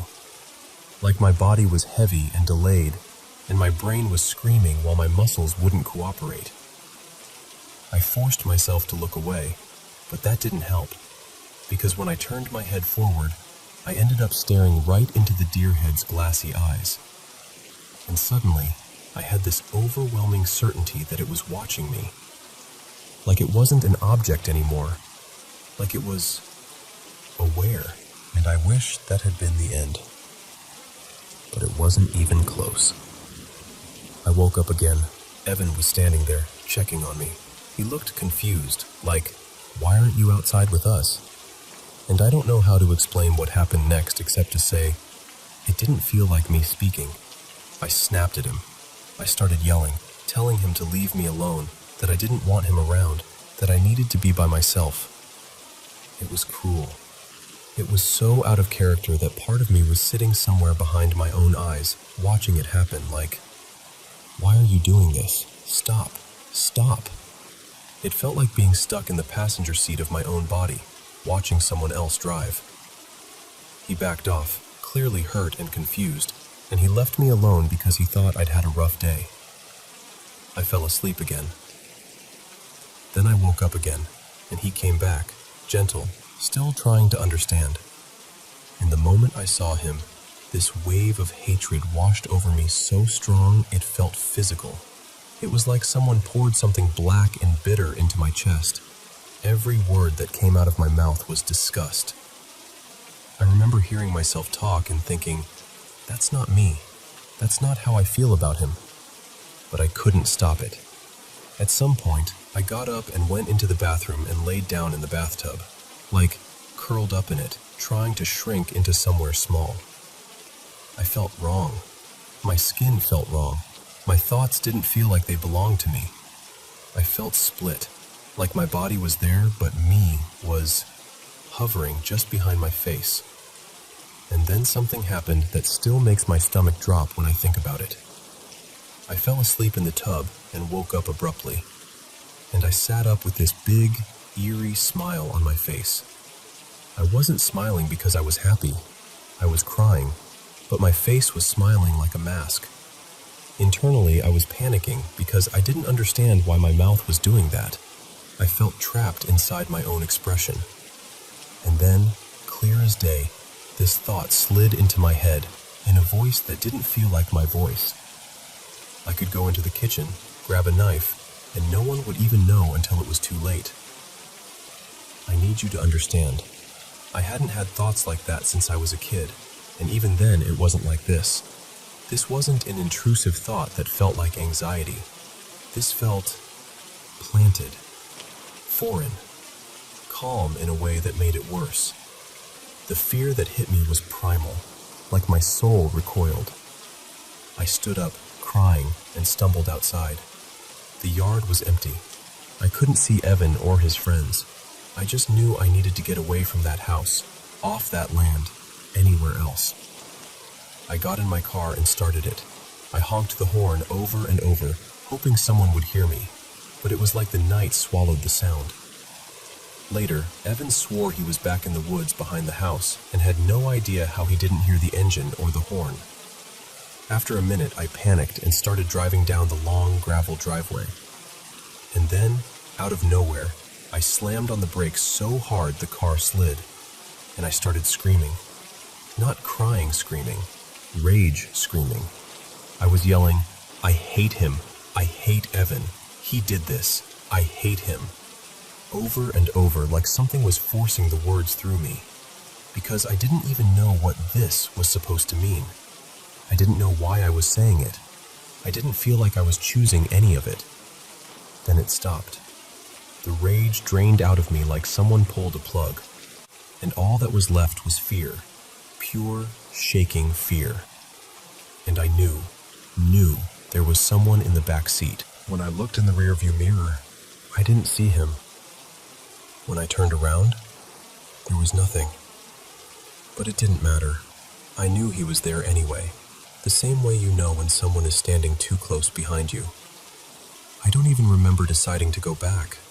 I just did. Like the car turned itself. I drove back up and pulled behind one of the buildings. I got out and stood there crying, but I couldn't speak. It was like my throat had sealed shut. A few seconds later, Evan and his friends came running out of the woods, confused and alarmed. Evan came right up to me and looked at my face, really looked, and he said, quiet but certain, "You saw something in the closet." I didn't answer. It made you think things that weren't yours, he said. I still couldn't answer. I couldn't even nod. I just stood there shaking. And then he turned to his friends and said, I'm not answering questions. I'm driving her off the property. Follow me and pick me up at the end of the driveway. He put me in the passenger seat and we drove. And this is the part that messes with me the most, because it was so sharp and instant that I can't explain it away. The moment the gravel ended and the tires hit the paved road, right at the edge of the property line, it was like everything snapped off. The fear, the heaviness, the watched feeling, the anger, the wrongness in my body. Gone. Like somebody rinsed me clean. I looked over at Evan and suddenly I felt like myself again. Like the girl who'd been excited to see him. The girl who'd been happy on the drive in. And I remember sitting there thinking, how can it be gone that fast? How can it be that location matters? After that, I didn't go into that house alone again. I still don't. I don't go out on that land by myself. If I'm there, it's only with someone else, and even then I'm tense the whole time. Sometimes we still hear things, little things, enough to keep the memory fresh. For a long time, I told myself I sounded crazy. I didn't tell anyone, not my friends, not my family, because how do you say, I didn't feel in control of my own mind without watching someone's eyes change? But I haven't been the same since. I've leaned harder into my faith. I don't go anywhere without my cross now. And I know how dramatic that sounds, but I also know what I lived through. And the truth is, I'm tired. I'm tired of hearing voices. Hello, friends. Welcome back to the Paranormal M channel. How was your day? Drop a comment below and let me know. I'm a little tired today, but the moment I sat down and got ready to share my spiritual experiences from around the world with you, I instantly felt better. Thank you so much for all your messages. Now, let's get cozy, put on our headphones, and dive into today's story. And don't forget to subscribe and turn on notifications, okay? I'm not totally sure how to start this, but I've carried it around for a while and I just need to say it out loud to someone who will actually listen. So, a bit of context. There's this old mountain spot people talk about, an old lodge that burned down ages ago. What's left is mostly brick walls, broken rooms, and these open edges where you can look straight out over the mountainside. People still hike up there and throw parties, raves, bonfires, whatever you want to call it. I'd heard vague stories after the fact, but before I went, I honestly had no clue what kind of reputation it had. If someone had told me it was the kind of place people had been whispering about for over a century, I might have thought twice. I got invited by this guy named Mason. Not a big name in the scene, more like someone trying to become one. He was talking about starting a collective, building a community, all that. I'd run into him a couple times before, so it didn't feel sketchy. Just a random invite to a random night. The hike up took maybe an hour. You know how it is. Music faint in the distance at first, then louder as you get closer. Like the mountain is hiding it until the last second. And when we got there, it was eerie. Beautiful in a strange way. A hollow shell of a building, like it was holding its breath. Brick skeleton, blackened corners, empty windows staring out at the fog and the drop below. At first, the night was genuinely fun.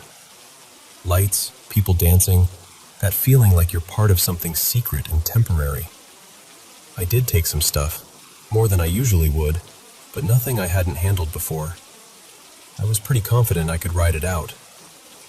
Then, I wandered into this side room. No lights, like pitch black. And in the far corner, there's this one guy, alone, playing a single hand drum. A bongo, I guess. Just him and the sound. It didn't feel scary in the moment, not at first. I remember thinking, damn, he's actually really good. I stood there listening, barely able to make out his outline, just letting the rhythm hit my chest. But looking back now, I don't know, I get chills thinking about it. The way it felt less like music at a party and more like a thing happening.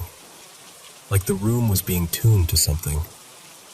Later on, I went back into the main area and sat down near a corner because I was coming up hard. My thoughts were sprinting. I figured I'd roll a cigarette and ground myself for a second. And that's when I saw the cat, just sitting there in the corner like it belonged. I leaned down, reached out to pet it, really clearly, like I could feel how real it was about to be. And then I looked up for a split second and it was gone. Not ran away, not hiding, just gone. That was the first time in my life I'd ever had a hallucination that clean. It freaked me out because it wasn't dreamy or vague. It was like something snapped into existence and then got yanked out again. I tried to laugh it off. I told myself, okay, you're high, you're tired, it's a weird place. Everyone around me was still partying like nothing was wrong, so I forced myself to keep moving. But then I looked up, and I saw something that absolutely broke me. I swear to you, I saw a man standing on a stage, like an actual stage that hadn't been there before, wearing a bright white shirt, holding a microphone like he was about to speak or sing. And the thing is, there was no microphone set up, no speakers, no stage. I'd been in that room all night. I knew what it looked like. This wasn't a maybe. This was my brain insisting something impossible was happening. From that moment on, nothing felt right. Not just, I'm too high, but like the place itself wasn't neutral. Like it didn't want you there, or it wanted something from you. By the time morning rolled around, maybe 6:30, 7-ish, the fog came in thick. Not misty, not pretty sunrise fog, like someone poured milk into the air. We started hiking back down, and we lost the trail more than once, at least twice, maybe 3 times. It's hard to count because it felt like time was skipping, and both times we got properly lost, this stranger appeared. A guy named Elias, or at least that's what he told us, just stepping out of the fog like he'd been waiting. Calm, almost too calm. He didn't act confused about where we'd come from, didn't ask questions, just pointed us back, walked with us for a bit, and then disappeared again when we got to safer ground. The part that haunts me is how impossible it felt. How did he find us twice in that fog, on that mountain, at that time? It felt like the kind of coincidence that doesn't really feel like coincidence once you're living inside it. I wasn't religious back then, like, at all. I would have called myself practical, skeptical, whatever. But that morning lodged something in me. This feeling that I'd brushed up against something I didn't understand, and then something else had stepped in and made sure we left. And then, not long ago, maybe 6 weeks back, I'm in a shopping center, and this older Dutch guy stops me. Polite, gentle, not aggressive. Just looks right at me and goes, "Do you believe in God?" I said no, kind of awkwardly, and kept walking. But it stuck. It got under my skin for some reason. Then, about a week later, I'm getting ready to go out again, and I can't stop thinking about that mountain lodge, like it's looping in my head all day. That night, the rave we were going to got canceled, so we changed plans and went to the beach instead.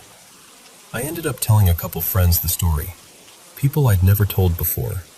Just laid it all out, trying to make it sound normal, trying to make it make sense.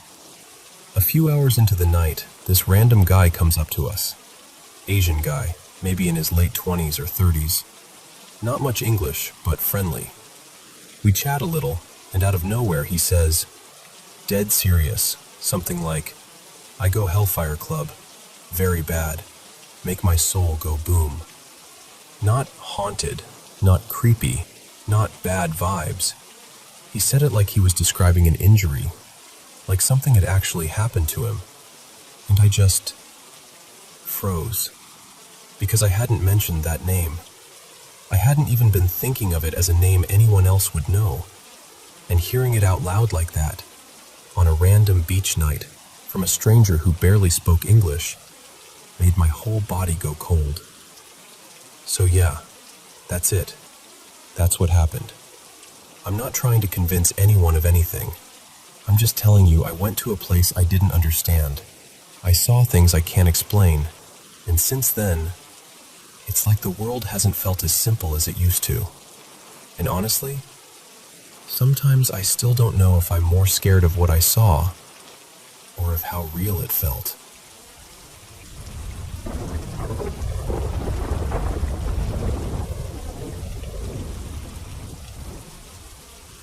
So, a little bit about us before I get into the weird stuff. I live in an apartment with my older sister Marissa and her husband Evan. Marissa's really rooted in her faith, not in a scary, pushy way. She just genuinely loves church, worship music, sunny mornings, that kind of thing. Me? I believe in God too, but I'm more free-spirited. I'm the one who collects spooky little trinkets, watches horror movies for comfort, and treats Halloween like a personality trait. We've always been opposites. Same mom, different dads, and we're 16 years apart, with me being the younger one. My mom used to laugh and say, "My girls are night and day." And yeah, I'm definitely the night. Okay, now the reason I'm even telling you this, for about the last year and a half, we've had these little moments that kept stacking up. At first it was easy to brush off, like knocking sounds coming from the wall by the bathroom or the kitchen. You know how apartments are. Pipes, settling, maybe something in the walls. Annoying, but not exactly paranormal, right? But then it started getting personal. The first time, I was in the shower. I clearly heard the front door open, footsteps, and then what sounded exactly like Marissa's voice, bright and casual, go, "Hey," like she'd just come home. So I hurry through thinking, oh, she's on break. I'll talk to her for a second. I get out a few minutes later and the apartment is empty. I told myself maybe she swung by quickly. She works like 5 minutes away, grabbed a drink, left again. Totally possible. Later, when she actually got home, I was like, "I tried to catch you earlier when you came in." She just stared at me and went, "What are you talking about? I didn't come home." And I was like, "Marissa, I heard you. I heard you walk in and say hey." She swore up and down it wasn't her. And the way she said it, no joking, no teasing, made my stomach drop a little. Because she wasn't playing. She was freaked out too. Then about 3 weeks later, it happened again. But this time, I was the one being blamed. It's around 10:15 at night, and we're all in our rooms, lights out, winding down. I get a text from Marissa. "Hey, what did you need?" I'm like, "What?" So I text back, "What do you mean?" And she goes, "Evan said you called my name." I literally sat up in bed like, nope. I hadn't said a word. I was scrolling on my phone in complete silence. I told her, "I didn't call you." And again, same feeling. Not dramatic, not funny, just this quiet, unsettled little pause where you're both thinking the same thing, but neither one wants to say it. Then another night not long after that, same kind of setup. Everyone's in bed, it's late, and Marissa texts me again. She tells me she sat up and said out loud, "What did she say?" Because she heard me call her name and say something else, like a sentence or a phrase, but she couldn't catch the rest. Evan, half asleep, was like, "Huh?" And she goes, "Ang, called my name. What else did she say?" And he's like, "She didn't say anything. I didn't hear anything." So Marissa texts me, and I just reply, "I swear to you, I didn't." At that point, it wasn't just maybe pipes anymore. Because pipes don't sound exactly like your sister. Pipes don't call your name when you're asleep. And then, a few nights ago, something happened that made my skin go cold. It was just me and Marissa home. Evan was out. The apartment felt normal, calm, cozy. We had the TV on low and we were just talking about something random. Our 2 cats were curled up and asleep nearby, and our dog was knocked out too, like fully relaxed, deep sleep. And out of nowhere, we heard this deep, guttural growl. Marissa is not someone who swears unless she's genuinely scared. She grabbed the remote, shut the TV off fast, and just looked at me with wide eyes and went, "What the hell was that?" And I didn't even answer right away, because I didn't want to influence what she thought she heard. I asked her, "Tell me what it sounded like to you." And she didn't hesitate. She said, "It sounded evil, like an evil growl." When Evan called on his way home, she told him immediately. He tried to be logical, like, maybe it was a raccoon or something in the walls. But both of us knew. We both just knew. It wasn't scratching. It wasn't scurrying. It wasn't an animal sound you hear and go, "Oh, that's gross." This was the kind of sound that makes you stop breathing for a second. And Marissa told him, "No, that's not what it was. It didn't sound like an animal. It sounded angry." We've had smaller things too, like little puzzle pieces that don't make sense on their own, but together they start to feel like a pattern. One time, a cat toy ball rolled across the floor toward Marissa, stopped like it hit an invisible wall, then rolled back the other direction like it changed its mind. No windows open, no air on, nothing vibrating, just movement. Sometimes the pets will all just stare into the kitchen like they're watching something pass through. And our dog will sit up and do this low bark, then a growl, like he's warning something away, not playing.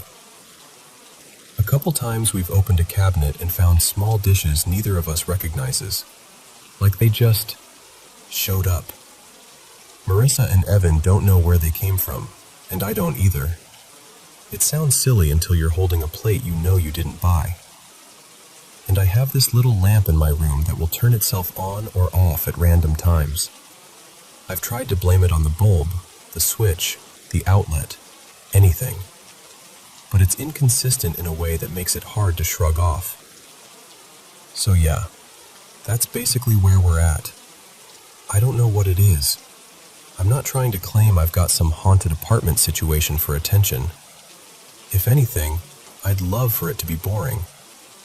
But when you start hearing your sister's voice when she isn't there, and then she starts hearing yours when you're dead quiet, and then something growls in your living room with that kind of rage, it messes with you. And the more I've read, the more one word keeps circling back in my head. Something that imitates, something that copies voices. A mimic. And honestly, I hate even saying that out loud, because once you name something, it feels a little more real.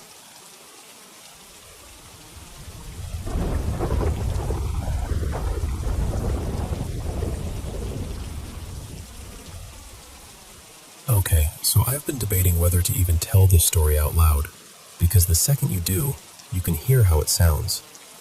But I genuinely want to know what other people think, because it's gotten to the point where we've run out of normal explanations. So I live in this apartment with my sister, Hannah, and her husband, Mark. Rent around here is unreal, so we're doing the teamwork makes the dream work thing, splitting costs, sharing space, helping each other out. It's actually been nice, except for the part where the apartment has started doing things that make you stop mid-sentence and go, "No, wait, what?" It started small, like sounds. There's this weird knocking noise that comes from the kitchen, but it's not consistent. It'll go quiet for days and then randomly happen again. The best way I can describe it is, imagine someone stirring a spoon in a glass mug. That little clink, clink, clink. At first we were like, okay, pipes, old building, whatever.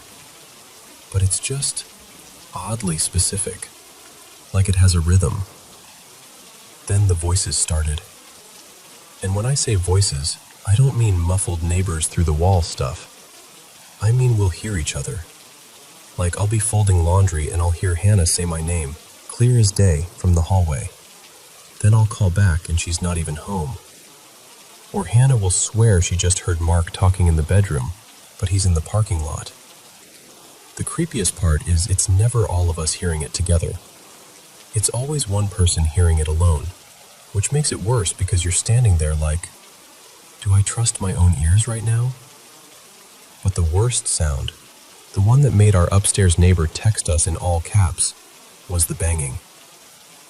I'm not exaggerating when I say it sounds like someone inside the walls just hammering.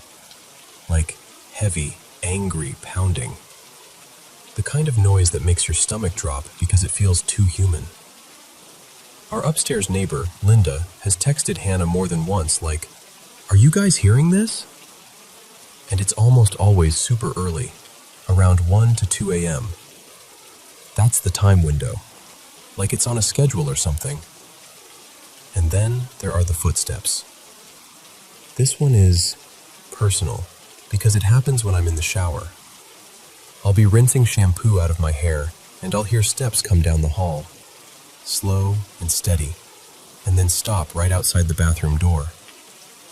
Not pacing, not passing by, just stopping, waiting.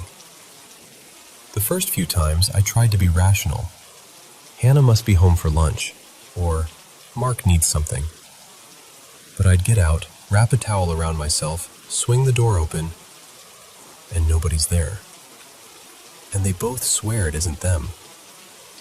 And okay, here's the part where I know people are going to have opinions, because this is the moment that made me fully sit up and go, something is wrong. One night, Hannah and I were in the living room just talking. Normal conversation, nothing scary, nothing weird. And we have pets, so there are toys scattered around. This little cat toy, small, lightweight, just rolled across the floor toward Hannah's couch, like someone gently pushed it. It stopped for a second, and then rolled back the way it came from. No AC running, no fan, no draft, no slanted floors. Our floors are level. And even if there was air moving, it wouldn't stop in reverse direction like it changed its mind. Hannah literally froze mid-sentence and just stared at it, and she goes, "How did that just happen?" And I'm sitting there, heart pounding like, I genuinely have no idea. The pets make it worse too. Then there's the smell thing. This is one of the weirdest ones because it's so specific. Back in March, I had a car accident. Nothing horrible, thank God. I swerved to miss a dog that ran out, ended up stuck in a ditch, and I called Hannah to tell her I was okay and that my uncle was coming to get me. We hang up. Fine. She tells me a little while later, she and Mark suddenly smelled my perfume strong, like someone had sprayed it right in front of their faces. It lasted a few seconds and then vanished. No reason for it. No bottle spilled. Nothing. And recently, we've started smelling cigarette smoke, like heavy, fresh smoke. Except none of us smoke, and as far as we know, neither do our neighbors. Hannah was the first one to smell it, and then it started happening to me too. It's the kind of smell that makes you automatically look around for a person.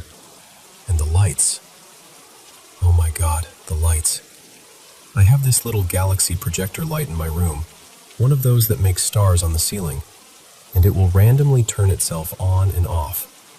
But it's not random in the normal bad wiring way. It almost feels timed.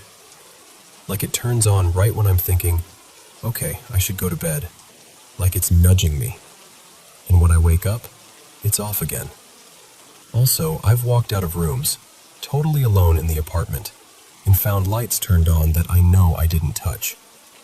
We even had this lamp that started flickering and clicking on and off. We assumed it was a cheap lamp, so Hannah got annoyed and threw it out. Bought a brand new one. Nothing fancy, just a regular lamp.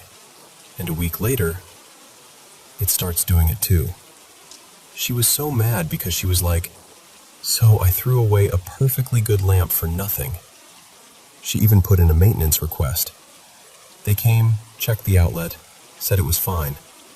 And yet, the lamp still acts up sometimes. And then there's just stuff moving. Not like full poltergeist chairs across the room drama, but little things. Keys not where you left them. Small objects showing up in places that make no sense. You do that thing where you try to convince yourself you just forgot, until it happens again and again. Last week I heard something that still makes my skin crawl. I was sitting quietly, and right by my ear, like right beside me, I heard this little sound like... Not a word, just a sharp, close noise. I sat there frozen, thinking maybe it came from outside. Maybe it was a bird or someone in the hallway, but it didn't feel distant. It felt next to me, like something leaned in and made a sound just to see if I'd react. And then this morning, this is what finally pushed me into telling somebody else. I took the dog out, came back in, used the bathroom, and then grabbed my keys because I needed to move my car. I closed the bathroom door, and I know I closed it all the way because we're strict about that. The cats are obsessed with shredding toilet paper like it personally insulted them. And my cat Miso, sweetest demon alive, loves pulling towels off the rack. Nothing like stepping out of a clean shower and finding your towel on the floor like a tiny crime scene. So I closed the door, fully, no question. A few minutes later, I walk back down the hall and the bathroom door is cracked open. Not wide open, just open enough to notice. Like someone didn't want to be obvious. Like someone just wanted to remind me, yeah, I can do that. And look, I know grief and stress and life can mess with your head, so I need to tell you this part too. We've had loss. Our mom passed away a few years ago. Hannah also lost her dad not long after. And I lost a cat I'd had basically my whole life. Then another older pet the next year. So yeah, we've been through it. We're close though. Hannah and I are really different, but our bond is solid. And me? I'm the odd one out. I love creepy stuff. Horror, mysteries, true crime. I collect weird little oddities, old antiques, spooky memorabilia, the kind of things people side-eye you for. I also have a ridiculous book collection, like, to the point where it's becoming a storage problem. I've loved reading since I was a kid, and it's my comfort. So part of me wonders if I brought some kind of weird energy into the space, or if our grief left a door cracked open, or if it's all just a series of explainable things that happen to line up in the creepiest way possible. But then I think about the footsteps stopping outside the bathroom, the voices calling when nobody's home, the banging in the walls at 1:30 in the morning that even the neighbor hears, that toy rolling across the floor, stopping and rolling back. And I'm left with the same question every time. What is happening in our apartment? And why does it feel like it's getting bolder?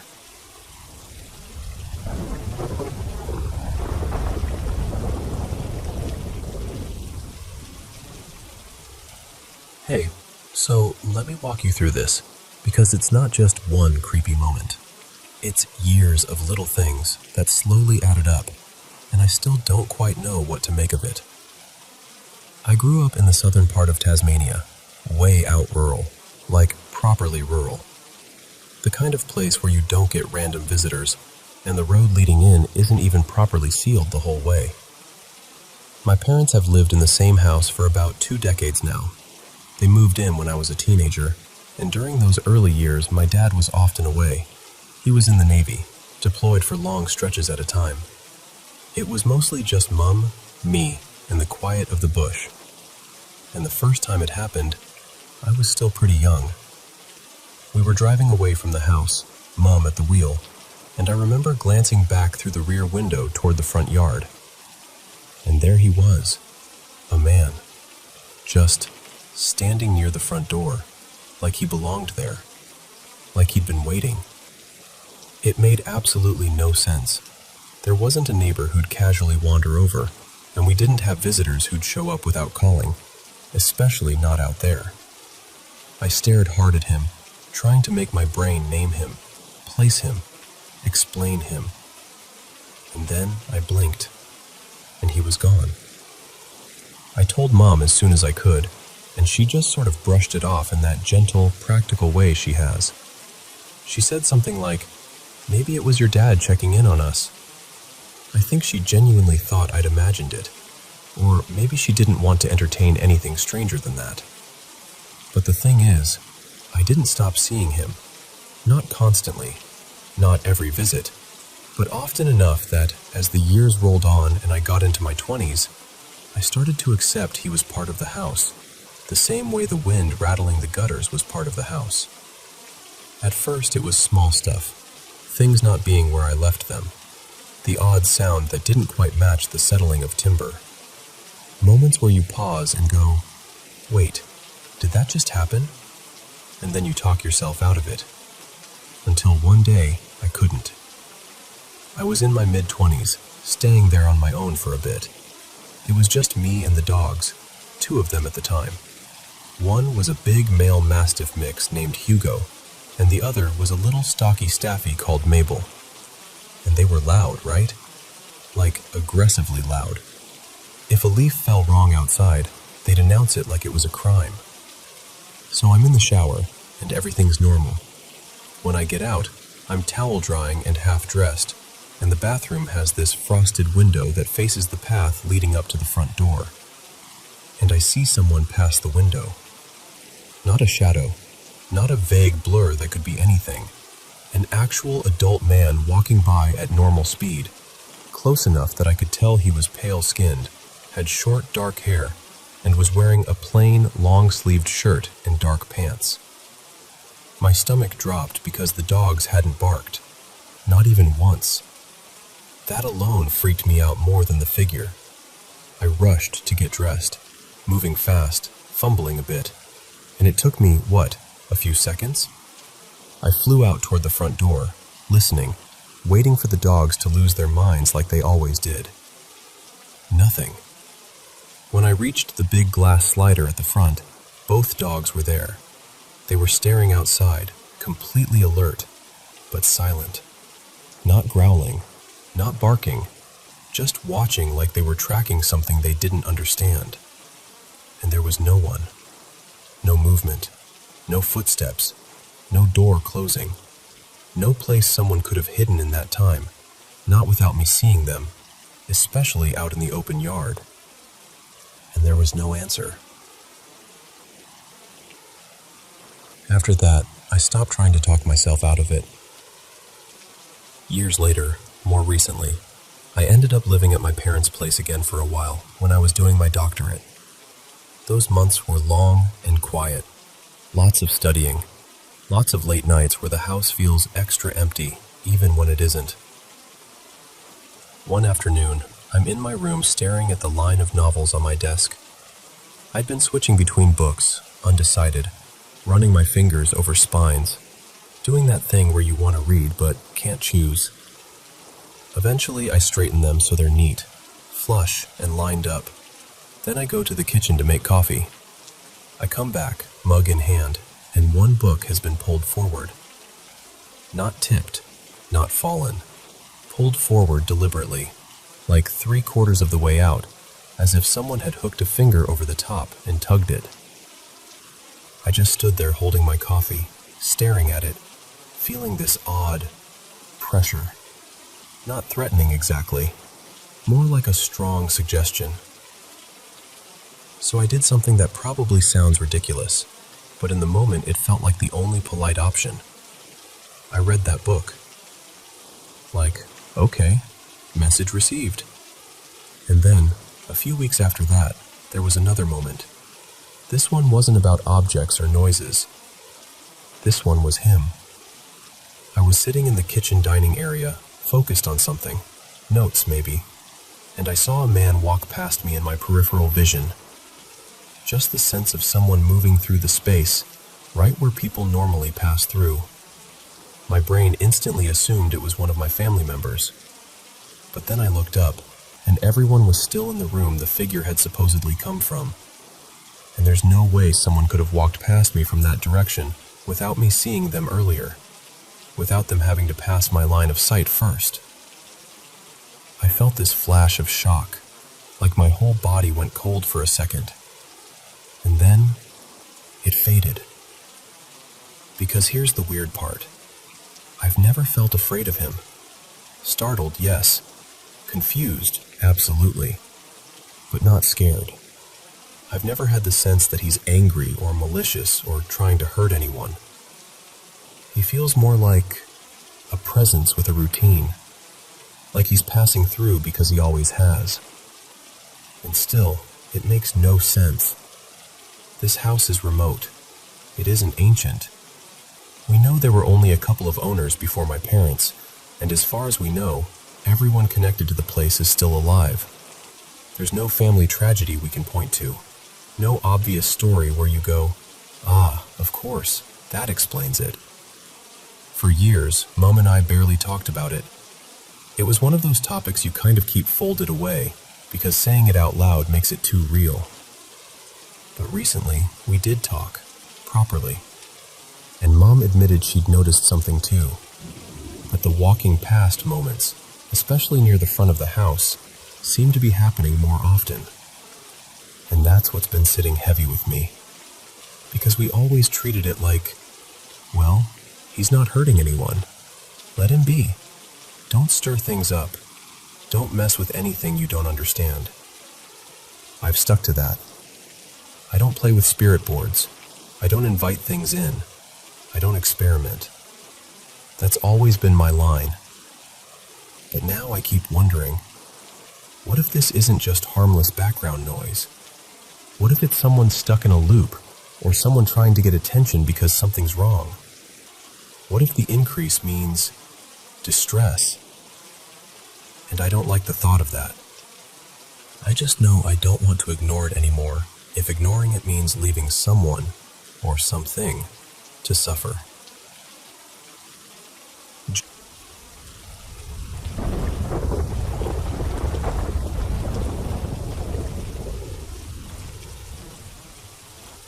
Okay, so I want to start by saying this happened a few phones ago, back when we were using this old, kind of clunky security system.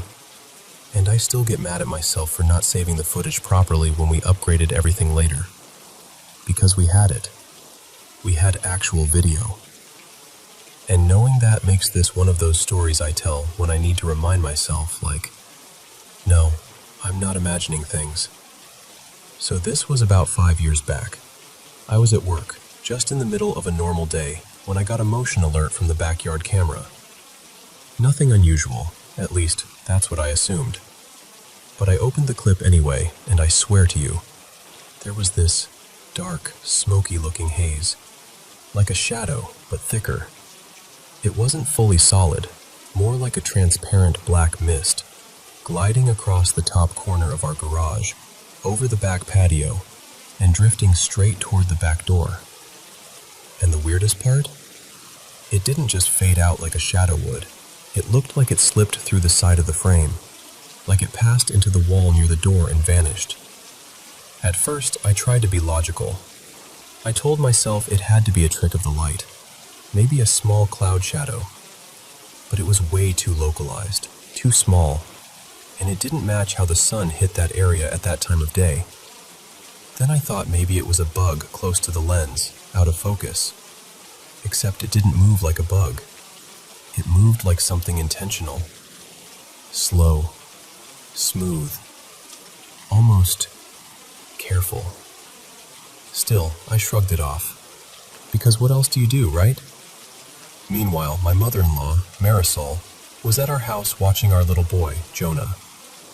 He was just over a year old then, still at that stage where he'd cling to you like a little koala and fall asleep anywhere as long as he felt safe.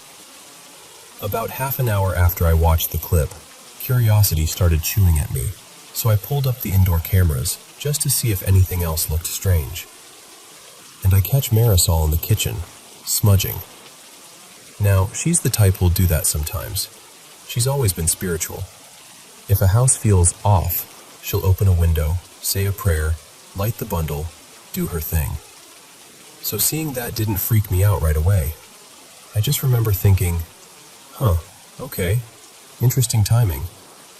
But when I got home, the second I walked in the door, she didn't even let me set my bag down. She goes, "Something happened." And I could tell by her face she wasn't being dramatic. She looked shaken, like she'd been trying to hold it together for Jonah's sake, and now she could finally let it out. She told me she'd been sitting in our recliner in the living room with Jonah kind of sprawled on her, his little belly against her chest, just relaxing. The recliner sat right beside the open doorway to the bedroom, so you could see part of the room from that angle. And out of nowhere, Jonah pops his head up, like something caught his attention, and he stares into that bedroom. Then he starts crying. Not fussy crying, hysterical crying. The kind that comes from deep fear. She said he went stiff and grabbed at her shirt like he was trying to climb into her skin. So she sits up fast, turns toward the doorway, and she swears she saw this tall figure. Like a person made of shadow. Somewhere around 6 feet, maybe taller. It was pressed against the door frame, like it was trying not to be seen, and it was peeking around the corner at them, like it was watching. She said she could make out the shape of a head and shoulders, and this part gets me every time. She said it looked like it had one hand on the door frame, like an actual person would, leaning around. Marisol didn't freeze. She stood up immediately, grabbed Jonah tight against her and just let it have it. And she said the shadow didn't walk away. It just thinned out, like smoke sucked backward, like it evaporated into nothing. After that, Jonah calmed down pretty quickly once she carried him out of that area. But she told me her hands were shaking so bad she could barely light the smudge bundle. Still, she went room to room anyway, opened windows, prayed, smudged the whole house. So while she's telling me all of this, I'm standing there with that backyard video still in my mind, and I ask her, really casually, but my heart is pounding, "What time did this happen?" And she tells me, and it's the exact timestamp from the clip I got at work, the exact same moment. I didn't even say anything at first. I just pulled out my phone and showed her the recording, and the look on her face, it was like all the color drained out of her.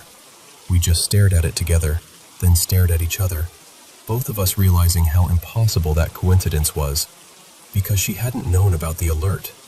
She hadn't talked to me. She had no reason to be smudging unless she truly felt like something had happened. And I hadn't told her anything about the mist because, honestly, I hadn't even decided it was worth mentioning yet. That's the part that still gives me chills. That split second of proof. That moment where it wasn't just someone's story. It was two separate experiences lining up perfectly, like they were connected. And even now, I still wonder, why our house? What was it doing outside first? Why did it come in through the back, like it was sneaking in? And why would it peek around the bedroom door at a baby like that? I don't know. I don't have a neat explanation. I just know what we saw, and how it felt. And I know, for once, I wasn't the only one.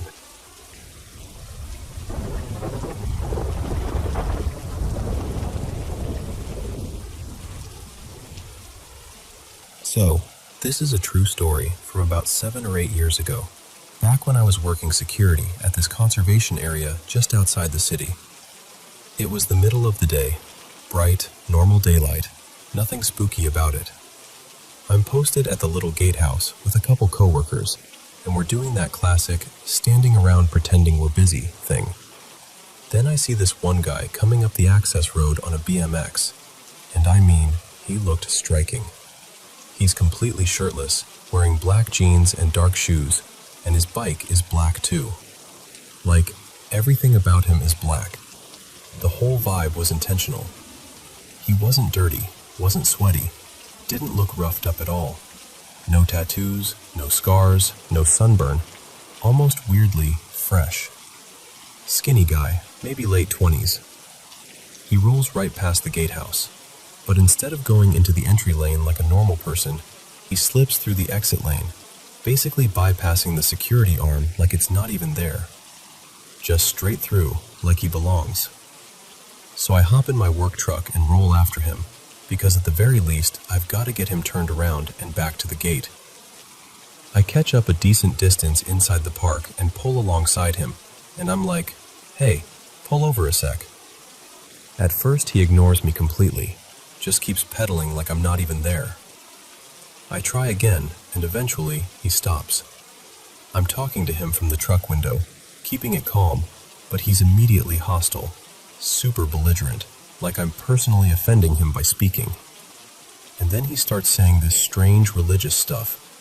Not like casual, God bless stuff. More like intense, prophetic-sounding lines.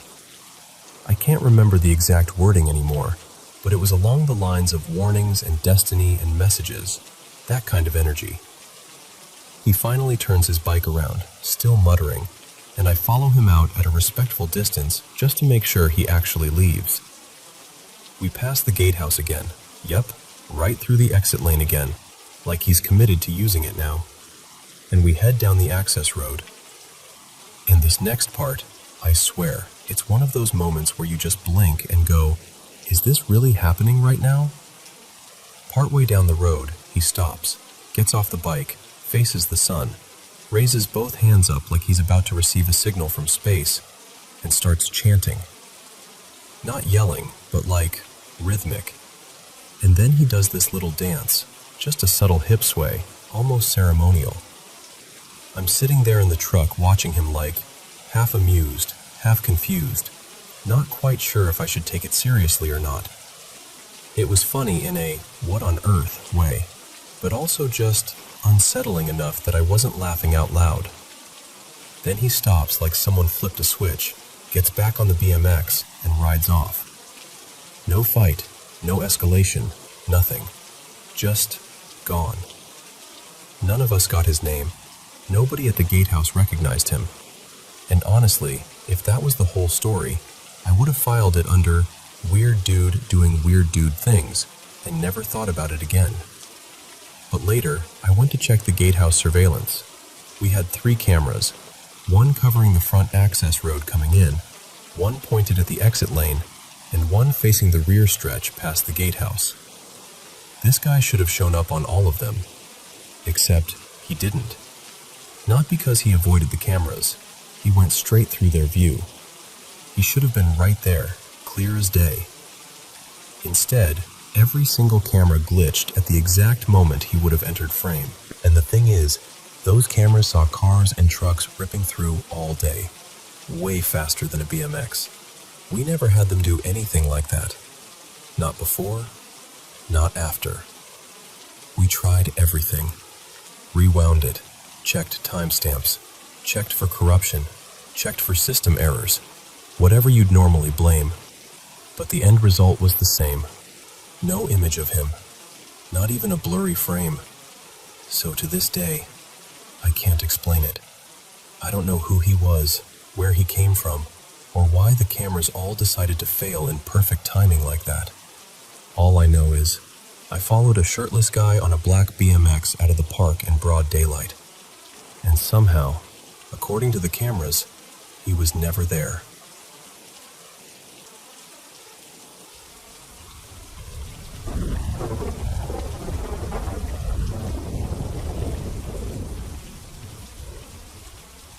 So, my grandma passed away in October 2022, and ever since then, I've had a few dreams where she shows up in this really comforting way. Those kinds of dreams feel like a gift, honestly. But I've also had these other experiences, like sleep paralysis or astral projection, where something tries to look like someone you love, and it's not them. And this one still makes my stomach drop when I think about it. I had fallen asleep on the couch with the TV on, like the kind of sleep where you're not even trying to go to bed.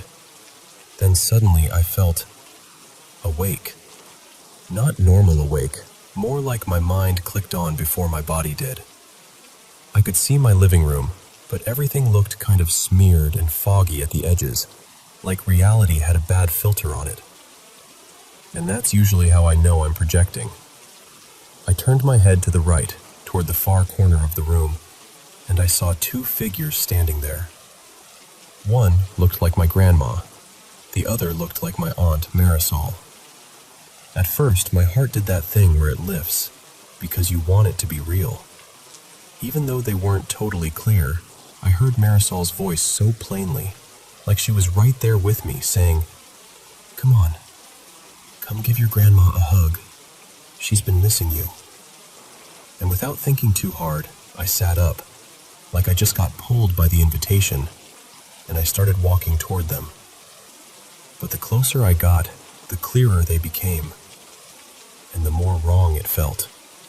Because the woman that looked like my grandma didn't look like her anymore. Her eyes were too dark. Not like shadow makeup dark, like there was depth in them that didn't belong. Her face looked thinner, almost dried out, and there was this weight around her, this thick atmosphere that pressed into my chest. And it wasn't like a cartoon evil feeling. It felt like grief, like abandonment, like a loneliness so deep it had teeth. And that's what freaked me out the most, because my grandma was never like that. Even when she was sick, even near the end, she was still teasing people, still smiling, still finding some way to make the room lighter. This thing in front of me felt like the opposite of her spirit. So I stopped a few feet away, and I just knew, that sharp, clear knowing, that this was not my grandma. But here's the thing. I still felt so much sorrow coming off of her that it made my eyes sting. It was overwhelming, like standing too close to someone crying, except it wasn't sound, it was energy. And I thought, maybe it's confused. Maybe it's hurt. Maybe it's pretending because it doesn't know another way to reach someone. So I decided to hug her anyway. Not because I believed her, but because I couldn't stand the way that loneliness felt, like something that had been starving for a very long time. When I stepped forward and wrapped my arms around her, she was colder than she should have been. Not icy exactly, just wrong. Like hugging something that didn't belong in a living room. And I leaned in and whispered into her ear, as gently as I could, "I know you're not my grandma, but I'm hugging you anyway. I think you need it." And the second I said that, the second, everything flipped. She jerked back and her face twisted, and she started wailing like I'd stabbed her with words. Full-on screaming, sobbing, this raw, furious sound. "I am your grandma! How dare you say I'm not your grandma?" And then she grabbed me. And then, out of nowhere, a bright white light started flashing around us. Not like a gentle glow, like strobe flashes. Fast, sharp, filling the room. The grandma stopped mid-scream and snapped her head around, terrified. And Marisol did too. Both of them suddenly scanning the room like animals hearing a predator. They looked scared, like they'd been caught. And right as that fear hit their faces, I slammed back into my body. I was suddenly fully awake on the couch, heart pounding, breath shallow, mouth dry. The TV was still on. The living room was normal again.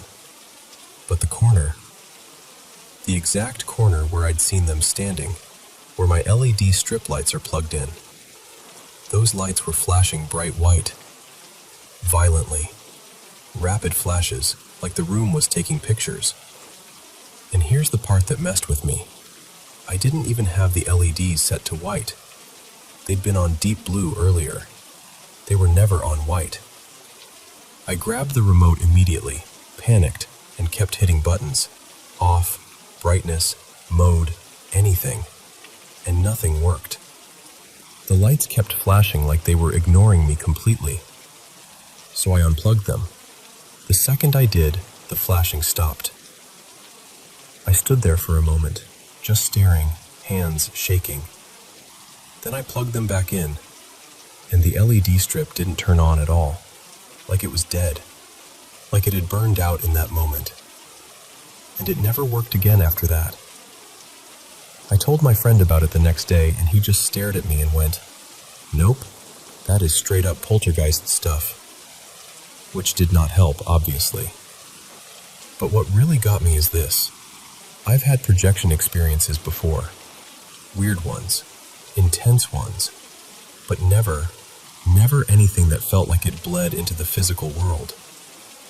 And I keep replaying it, trying to make it make sense.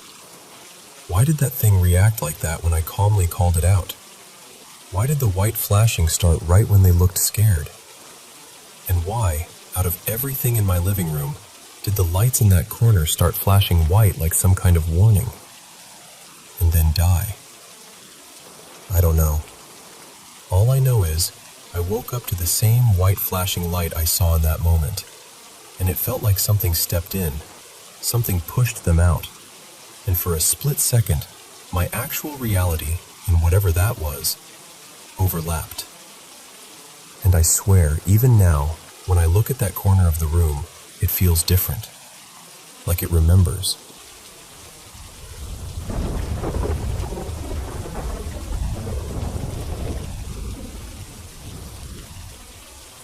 So, I've always hesitated to talk about this because my dreams don't feel like the kind of spooky dreams most people mean when they say that. Mine are specific. And what really shook me is realizing that other people I've never met, describe the same kind of figure I've seen. A tall silhouette, a long coat, a wide-brimmed hat. And I know how that sounds. Trust me, I do. But I've seen him more than once, and both times the dreams had this shared DNA, like they were chapters of the same story. Okay, first one. In the dream, I'm with my family and a few friends, and we're having this little backyard get-together. Not fancy, just food, laughter, someone's music playing too loud. It's warm out, late afternoon, the kind of light that makes everything look almost golden. Our yard feels bigger than it is in real life, like it stretches further, like the dream is giving it extra space. And right in the middle of it all is this fence. Not on the edge of the property, no. It's built straight through the yard, cutting everything in two, like someone decided half the world didn't need to be seen. It's tall, made of old boards, and it shouldn't be there. But everyone else is acting like it's normal. They're chatting, passing plates around, totally fine. And I'm trying to be fine too, but I get this sick, rolling feeling in my stomach. Like the fence is wrong. Like it's hiding something that's been waiting. So I walk over to it. I put my hands on the boards. They feel rough and dry and a little loose, like they've been sunbaked for years. I look for a gap, but there isn't one. No knothole, no missing plank, nothing. And that makes it worse. I climb. I hook my foot on one of the cross slats and haul myself up, and as I swing a leg over, one of the boards cracks with this sharp, splintering snap. The sound is way too loud, like it echoes. And suddenly, I'm sitting on top of the fence, balanced there, staring down at the other side. And the whole mood flips. The ground over there is covered in insects, thousands of them, like a living carpet. Not just ants, not just beetles, everything. Legs and wings and glossy backs, crawling over each other in a constant, restless tide.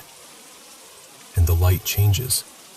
The sunny sky I was just under, it's still above me, but on that side it's like a storm moved in instantly. Thick gray clouds, heavy and low. The colors drain out of everything until it's all cold, muted, almost colorless. Then the bugs start pouring through the crack I made. They spill through the broken board in a fast, urgent stream, like water finding a hole in a dam. And that's when I see him. He comes into view at the far end of the yard, rounding the side of the house like he's been walking there the whole time. He's tall, taller than anyone should be in a dream. Broad shoulders, long dark coat that hangs straight down, and that hat. Wide brim, the kind that hides his face completely, so all you get is shadow where a person's features should be. He's not running, he's not hurrying, he's just coming. Step by slow step, directly toward me. I scramble down from the fence so fast I nearly fall, and I sprint back to my family, shouting that we have to go, that something's wrong, that we have to move, now.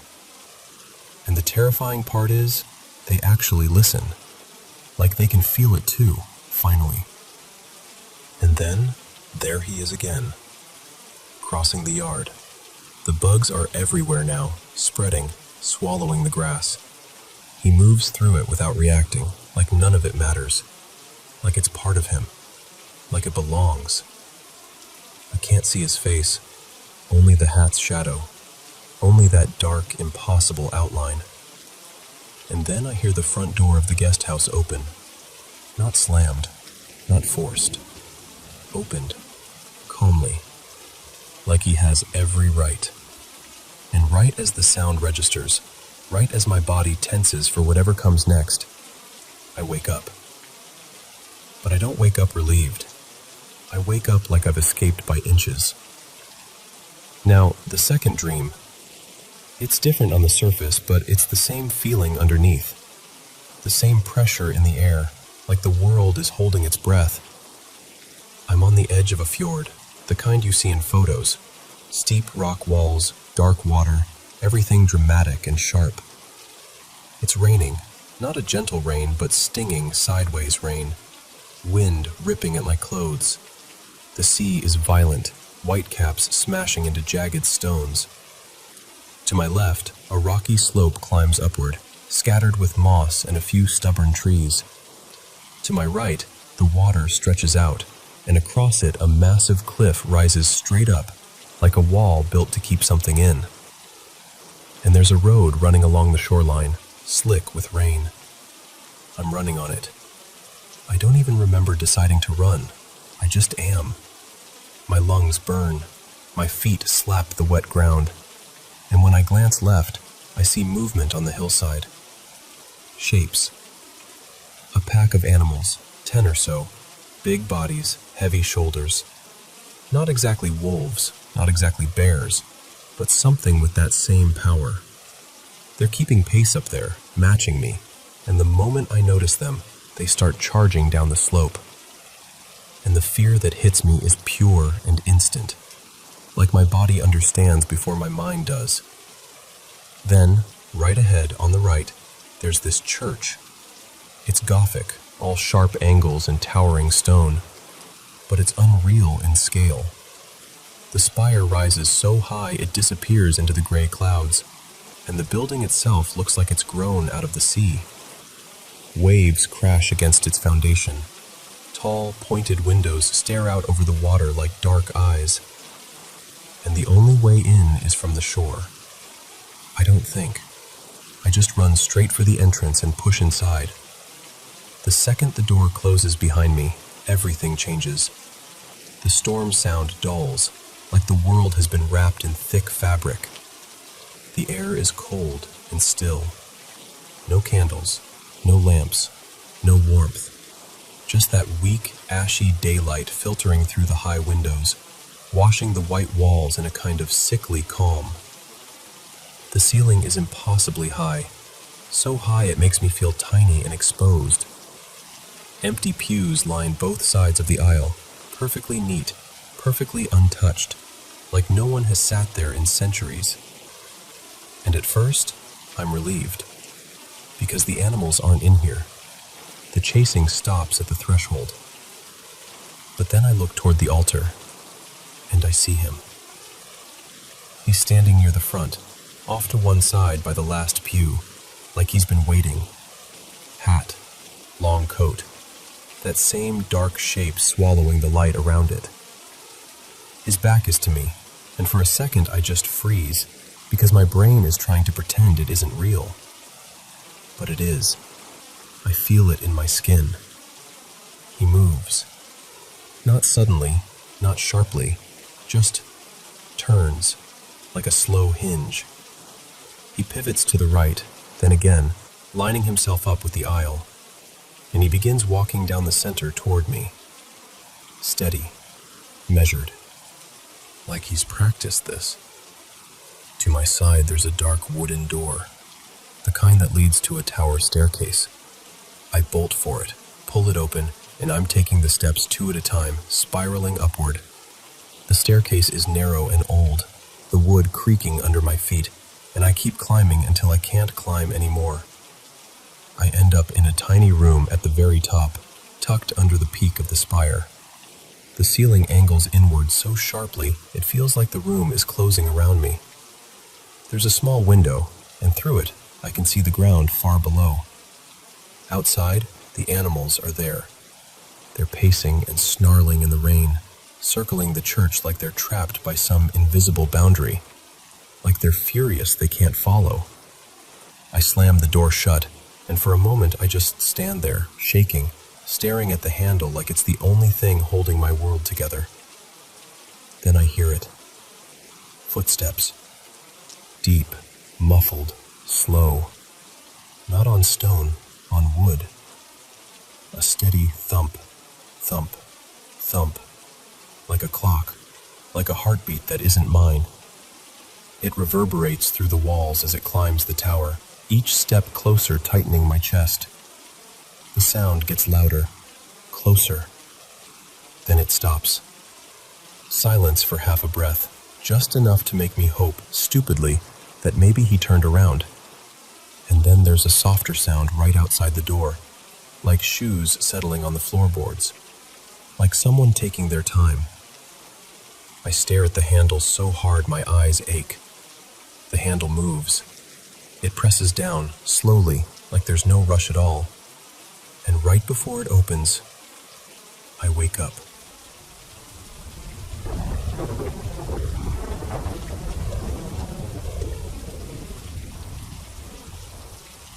So I live alone.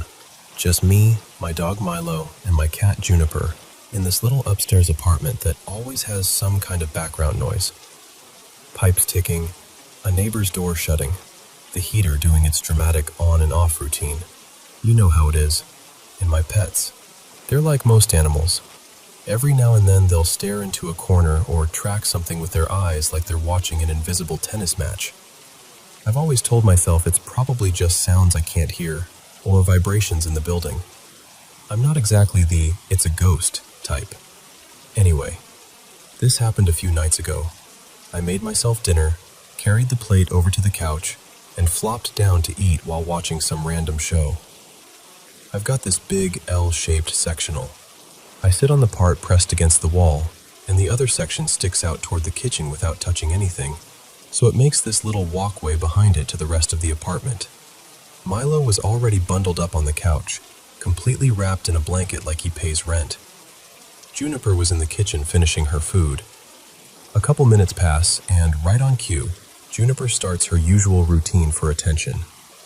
She does this thing where she stands at the back base of the couch, where I can't see her, and scratches the leather a few times like she's knocking on a door. Then she jumps up, acts offended I didn't roll out a red carpet, and demands pets. So I hear the familiar scratch, scratch, scratch, and then this impatient little chirpy meow, like, "Hello, I'm here."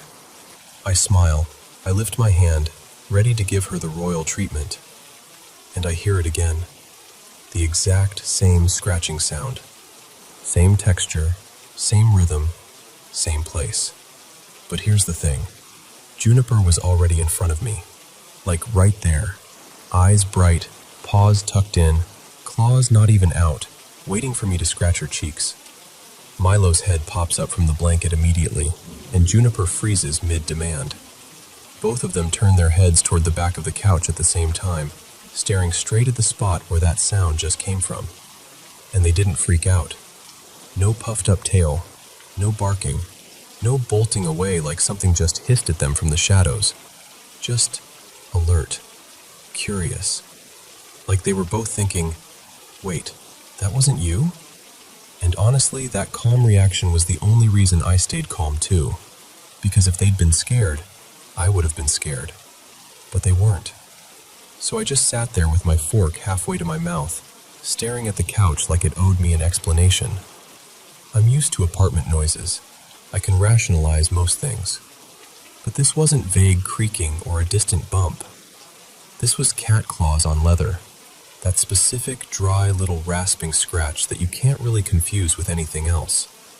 And I could pinpoint exactly where it came from. Right behind the sectional, in that hidden spot Juniper always uses as her, "Excuse me, I require affection," launchpad. I sat there for a while just thinking, trying to recreate it in my head, trying to explain it. Maybe the leather settled. Maybe something brushed against it. Maybe sound bounced weirdly down the hallway. But it was so perfect. Like someone, or something, had just copied Juniper's signature move. And before you ask, no, I didn't feel dread. No cold rush. No sense of being watched. Just pure confusion. Like my brain kept trying to file it away into a normal category and failing still. Every once in a while, I'll be sitting on that couch and my eyes will drift to the back corner where that sound came from. And I'll catch Juniper staring there too, like she's waiting for the couch to do it again.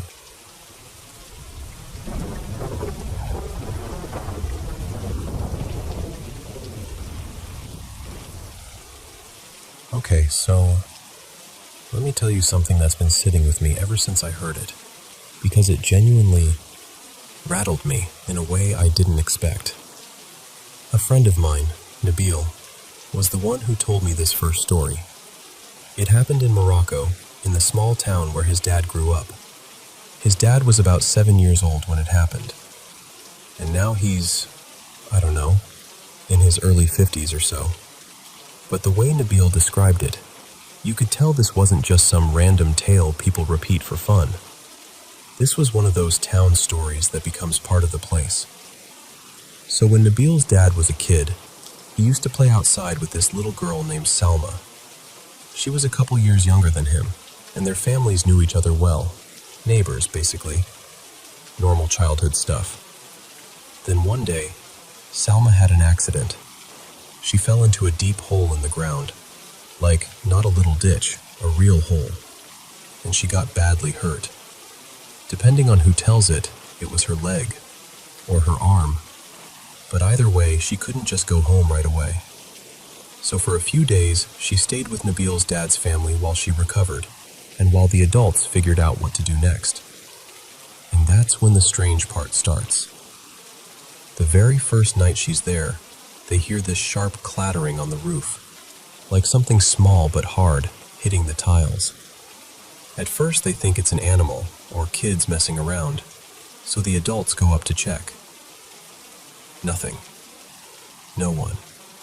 No footprints, no kids hiding, no birds perched up there. Just a few small stones on the roof, like they'd been dropped from above. Except there wasn't any above. It's a roof. And then it happens again. And again. For 3 days straight. Not non-stop, but enough that everyone in the house starts watching for it. They try to catch it in the act. They check the street. They check neighboring roofs. They accuse kids. They blame birds. They even suspect someone's playing a sick joke on an injured girl. But nobody ever sees a hand throwing anything. Nobody catches anyone running away. The stones are only ever seen mid-fall, or after they land. And here's the detail that makes my skin go cold even saying it. The moment Salma finally leaves to go back home, it stops. Just stops. Like a switch flips. Of course the town talks. At first it's just whispers. Did you hear what happened at the Bouzid house? But pretty soon everybody knows. And the rumor becomes this. When Salma is around, stones fall. People start testing it too, because that's what people do. They watch her pass by. They wait. They listen. Some are curious. Some are cruel about it. but no one can explain it. No one finds a culprit.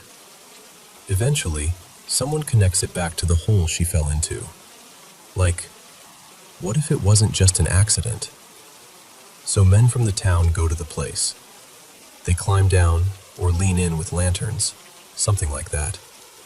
And what they find makes the story take a darker turn. Candle wax, pooled and hardened in places, and strange red writing on the walls. Not like a kid scribbling, like someone actually meant it. After that, they fill the hole in, completely, like they're trying to bury whatever it was. And Salma, this part is told kind of carefully, like people still don't like saying it out loud. They call in an imam, not just to pray, but to perform a kind of spiritual cleansing, an exorcism basically, even if the word sounds different in an Islamic context. Nabil told me the village went quiet for a full week. Schools closed. Shops didn't open. Parents kept kids inside.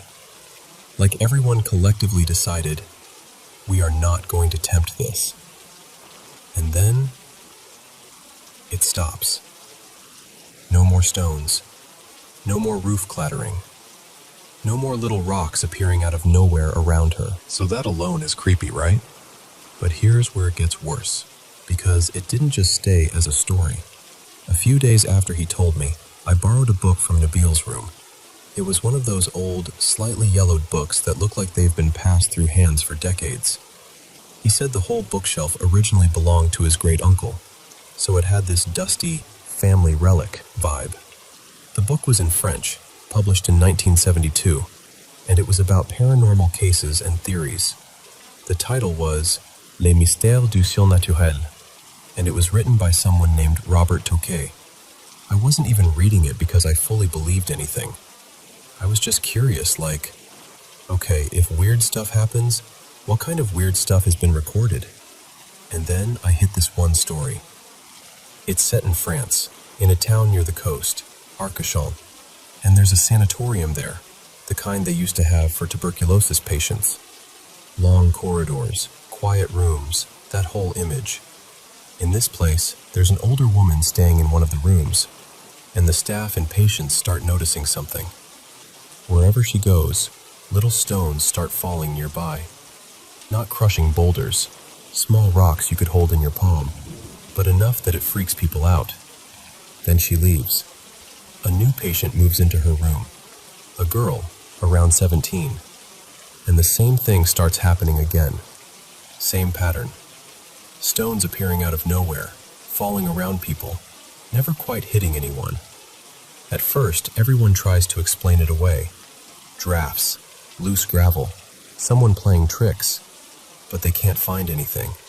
They can't catch anyone. There's no source. And the most unsettling part is that the rocks aren't found stacked somewhere. They're only noticed as they fall. One day, when patients and workers are outside enjoying the sun, the stones start raining down again, right as that teenage girl comes out to join them. Like the air around her is the trigger. And then the exact same thing happens as in the Morocco story. When she eventually leaves the sanatorium, the phenomenon stops. So now I'm sitting there with this book open, and I'm realizing I've heard two stories. Different countries, different decades, totally unrelated people, and yet the details line up way too neatly. And these are the specific details that got under my skin. The stones only fell when the girl was nearby. The stones were never seen being thrown, only falling. They didn't really hurt anyone, almost like they were aimed to miss. And both stories were tied to a location. The hole in Morocco, the room in France. It sounds small when I list it like that. It almost sounds simple. But that's exactly what made it terrifying to me. Because it wasn't chaotic. It wasn't random. It had rules. And when something like that has rules, something that shouldn't exist, behaving like it has a pattern, you start feeling like you're not just hearing a scary story anymore. You start feeling like you're brushing up against something that might actually be real.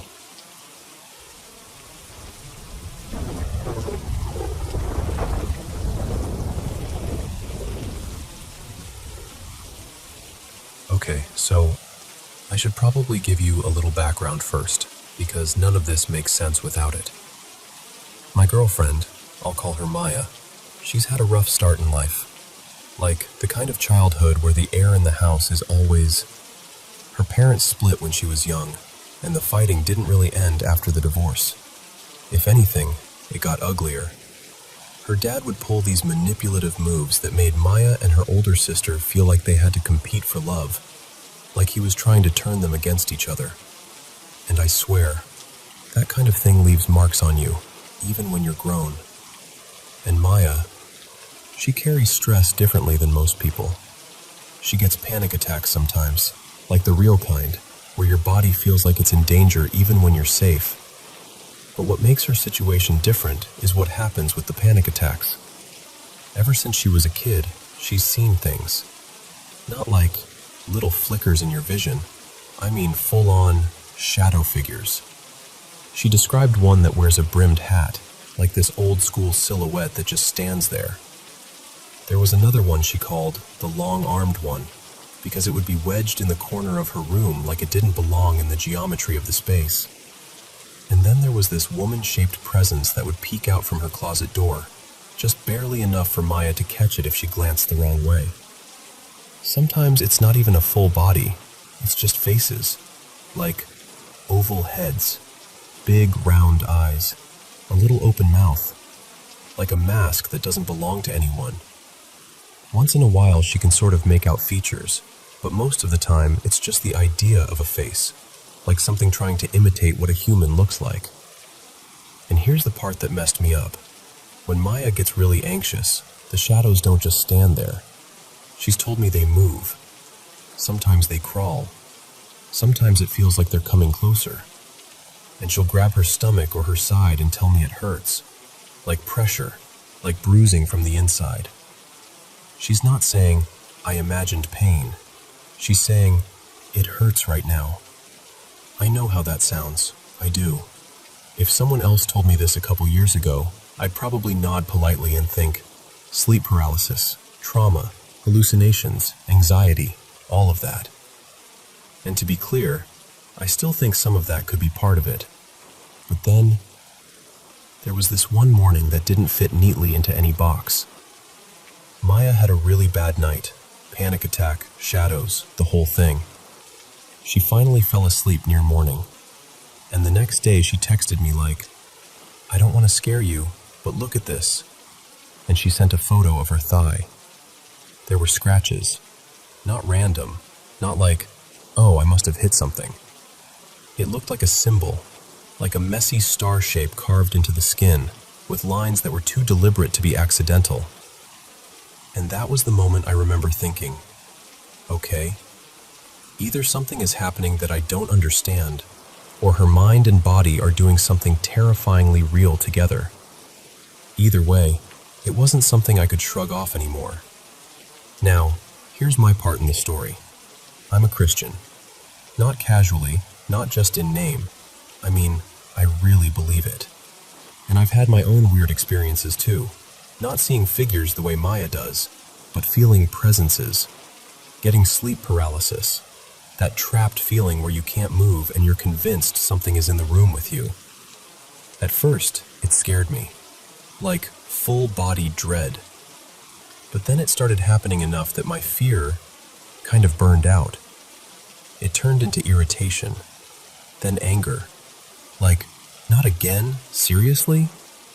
And I don't know how to explain this without sounding dramatic, but I started fighting it back in the only way I knew how. I'd pray.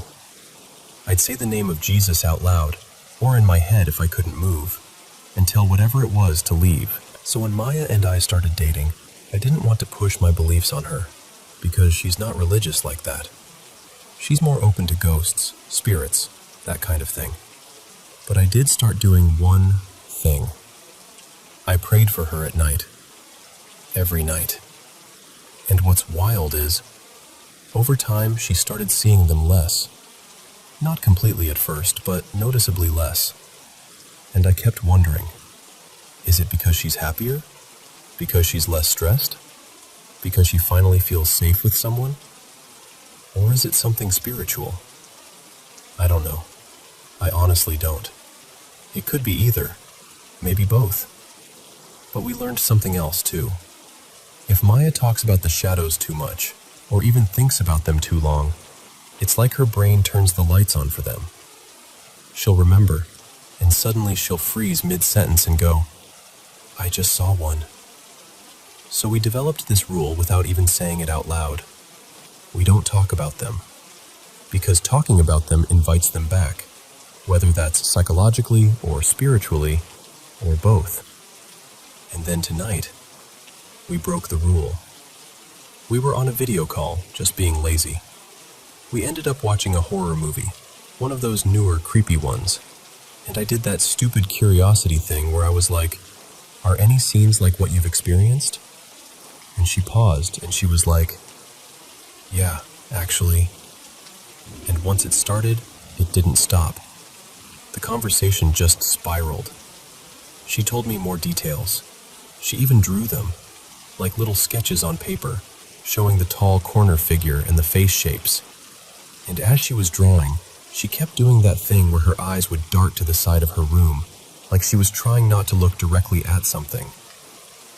At one point she laughed, but it was the kind of laugh people do when they're trying to prove they're okay. Then she got quiet and said, there's one by the corner of my bed. And I could feel my stomach drop even though I couldn't see anything through the camera. Like the atmosphere changed just from her saying it. And I didn't want to feed it. I didn't want to turn this into a serious, fear-filled moment where she spirals. So I did something kind of dumb, but also kind of perfect. I was changing my shirt, and I said, totally, oh, does it want to watch me change too? Maya blinked, and then she snorted, like really laughed. And she turned her phone toward the corner like she was introducing a friend and goes, just hanging out with my bestie. And I swear to you, the fear on her face loosened, like her shoulders dropped, like the room could breathe again. And she didn't say she saw it anymore after that. That moment made something click for me, because I've always believed fear is part of the fuel, whether these things are paranormal or whether they're manifestations of trauma and anxiety. Fear is what gives them weight. Fear makes them bigger. Fear makes them realer. So I started thinking, okay, how do I help her long term? Do we just never mention them again, because even talking about it triggers it? Or do I help her understand my faith, not as a lecture, but as a way of feeling protected, like truly protected? Or do we train her to meet them with annoyance instead of terror? Like, oh great, you again, instead of, oh my God, I'm in danger. Because I'll tell you this, part of why I'm not afraid anymore is because I genuinely believe God is with me. That doesn't mean I'm some superhero.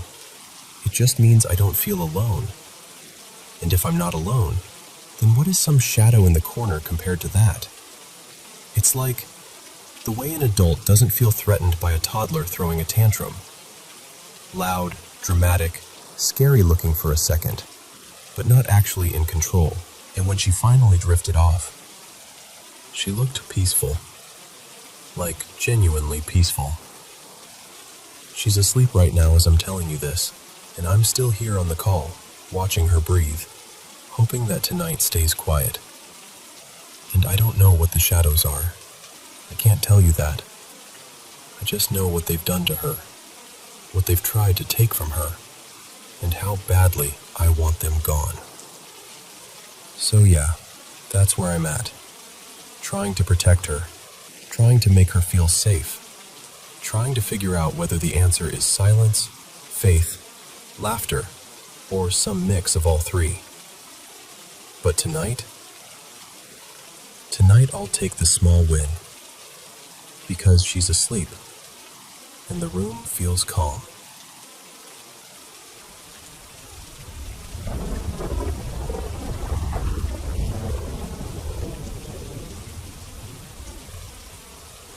Hey, so I want to tell you something that still feels hard to say out loud, but I think I need to say it the way it actually happened to me. A while back, I ended up in the hospital after a suicide attempt.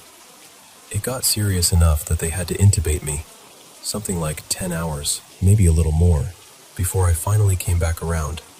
When I woke up, everything felt muffled, like my brain was wrapped in cotton. And not long after that, I was involuntarily committed. I'm telling you that part first because I don't want you to think I'm glossing over the mental health side of this. I live with another condition too, the kind that can tip me into psychosis, especially depending on meds and stress. So yeah, that's part of the picture. But I also don't want it used as an excuse to dismiss what this felt like. When they moved me to the psych ward, the place was exactly what you'd imagine. Fluorescent lighting, slow footsteps in the hall, that weird mix of boredom and tension hanging in the air. And there was this person there. Her name was Celine. She called herself a witch, openly, casually, like it was the same as saying she liked hiking. She had this really obvious tattoo, like a pentagram, or maybe a star in a circle, right where you couldn't miss it. What stood out was that she'd gotten furious at someone one day, not me, and I heard her talking about doing a spell. She never said who it was for, and the thing is, she was genuinely kind to me, like unexpectedly kind. So I assumed naturally that whatever she was talking about, it wasn't aimed at me. But then one night, I fell asleep and had this dream that felt different from the usual hospital dreams. In it, I kept seeing these calendar pages, like paper cutouts floating against this black background. And the dates on them weren't normal dates. They were years, way out there, like decades into the future. It was eerie because it felt like my mind was being shown something I wasn't meant to see. And then I went lucid. I remember that moment so clearly, like I woke up inside the dream and thought, wait, this isn't right. That's when I heard it. This laugh. That classic, exaggerated, movie witch kind of laugh. Hysterical, sharp, like it was echoing in a big, empty room. I couldn't see anyone, but it felt aimed, like something knew I was listening. That was the only truly weird thing that happened in the ward. Everything else, honestly, came after I got home. At home, I tried to brush it off. I kept telling myself, that was stress, that was medication, that was the ward. But I couldn't shake this creeping thought. What if Celine did something? What if I was wrong about not being her target? I'm agnostic. I used to be a pretty firm atheist. But after all this, it's like my certainty got cracked. Not replaced with faith exactly, just cracked open by fear and confusion. The first thing that ramped up was my sleep paralysis. I've had it since I was a kid, on and off, and it can get worse on antipsychotics.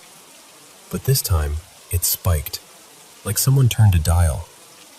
Nights started to feel like something I had to survive. And then there was this one night. I woke up, except I didn't fully wake up. You know that feeling where your eyes are open, but your body refuses to cooperate? I was stuck. And in front of me, standing near the bed, was this figure glowing this deep blue, somewhere between light blue and dark ocean blue. And it looked exactly like Celine. Same face, same posture, same everything. I know how this sounds. I do. But in that moment, with my body locked and my eyes wide open, it felt real in my bones. When I finally snapped out of it, I just lay there, staring at the ceiling, shaking. And that was the moment something shifted in me. Not into certainty, more like into, okay, maybe reality has more layers than I thought. Then, my dog got sick. His name was Milo. He was older, so seizures weren't completely out of the question. The logical part of me knows that. But the timing and the way things felt around it made me spiral. Right before we took him to the vet for the last time, Milo looked straight at me, and he winked. A full, deliberate wink. I froze, because he had never, not once, done that before. and my brain went wild with questions. Was it him trying to comfort me? Was it just some weird muscle thing? Or was it something else wearing his face for a second? The wink felt oddly gentle and deeply unsettling at the same time, like being comforted by someone standing in the dark. After he was gone, I kept hearing him bark for weeks, like a month, maybe longer. I'd be in the kitchen and swear I heard him from the hallway. I'd wake up at night and think, there, that's Milo. And then I'd remember. And then, one day, I opened TikTok, just mindlessly scrolling, and a tarot reading popped up. The person on the video suddenly said my dog's name, Milo. And then they said, in this sad, emotional voice, Milo is crossing the Rainbow Bridge today. And the location on the video? This is the part that made my stomach drop. Was tied to a place I used to live. Coincidence? Algorithms? The internet being weird? Maybe. But it hit me like the universe had reached through my phone and grabbed me by the collar. After that, mirrors started feeling wrong. Sometimes I'd catch something out of the corner of my eye, my face, but not quite. Or a shift in expression that didn't match what I was doing. Sometimes it was comforting, like someone was close by. Sometimes it was terrifying, like I was sharing my reflection with something I didn't invite. And here's where I'm at now. Part of me wants to explain everything with sleep paralysis, grief, stress, meds, trauma. And another part of me, the part that still remembers that laugh in the dream, that blue figure with the book, that impossible wink, keeps asking, but what if there's more? So what do I do with this? How do I live in a world where I don't fully trust my own nights, my own mirrors, my own brain? Honestly, I think the safest thing I can do is stay grounded. Talk to my doctor about the sleep paralysis getting worse. Tell someone I trust when things feel scary. And keep reminding myself that feeling something intensely doesn't always mean it's supernatural. Sometimes it means I'm healing from something enormous. And if you're still listening, thank you. I just needed someone to hear it without laughing me off.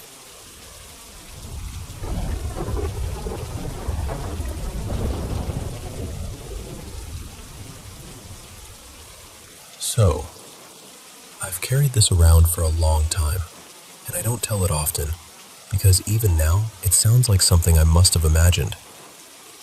When I was 9, we lived in this mid-sized city where everybody kind of knew everybody, at least through parents, neighbors, that sort of thing.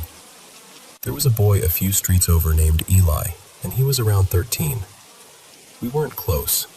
We'd nodded at each other, maybe traded a couple words outside our buildings, but he was older, doing older kid things. I wouldn't have called him my friend. One afternoon, he was riding his bike home and a drunk driver hit him. It happened fast. So fast, people said he didn't even have time to react. He died right there on the road. I remember feeling weird. Not cold exactly, just distant. Like it was sad in a way I understood with my head more than my heart. I went to school. I played. Life stayed normal. And then, almost exactly a month after the funeral, I opened my closet and found something that made my stomach drop. A stuffed toy. A little teddy cat thing, soft, worn, the kind of toy you can tell a kid loved with their whole life. I recognized it immediately because I'd seen it at the funeral. I remembered it being placed on his grave. I remembered the dirt, the flowers, everything. And there it was, on my closet floor, like it had always belonged there. I ran to my parents with it, shaking, trying to explain. They exchanged that look adults do when they think a kid is confused, but don't want to say it outright. Still, they took it seriously enough to bring it to Eli's mom. They told her we must have accidentally taken it home somehow, maybe in the chaos after the service. She cried. I remember that part. She held the toy like it was a piece of him.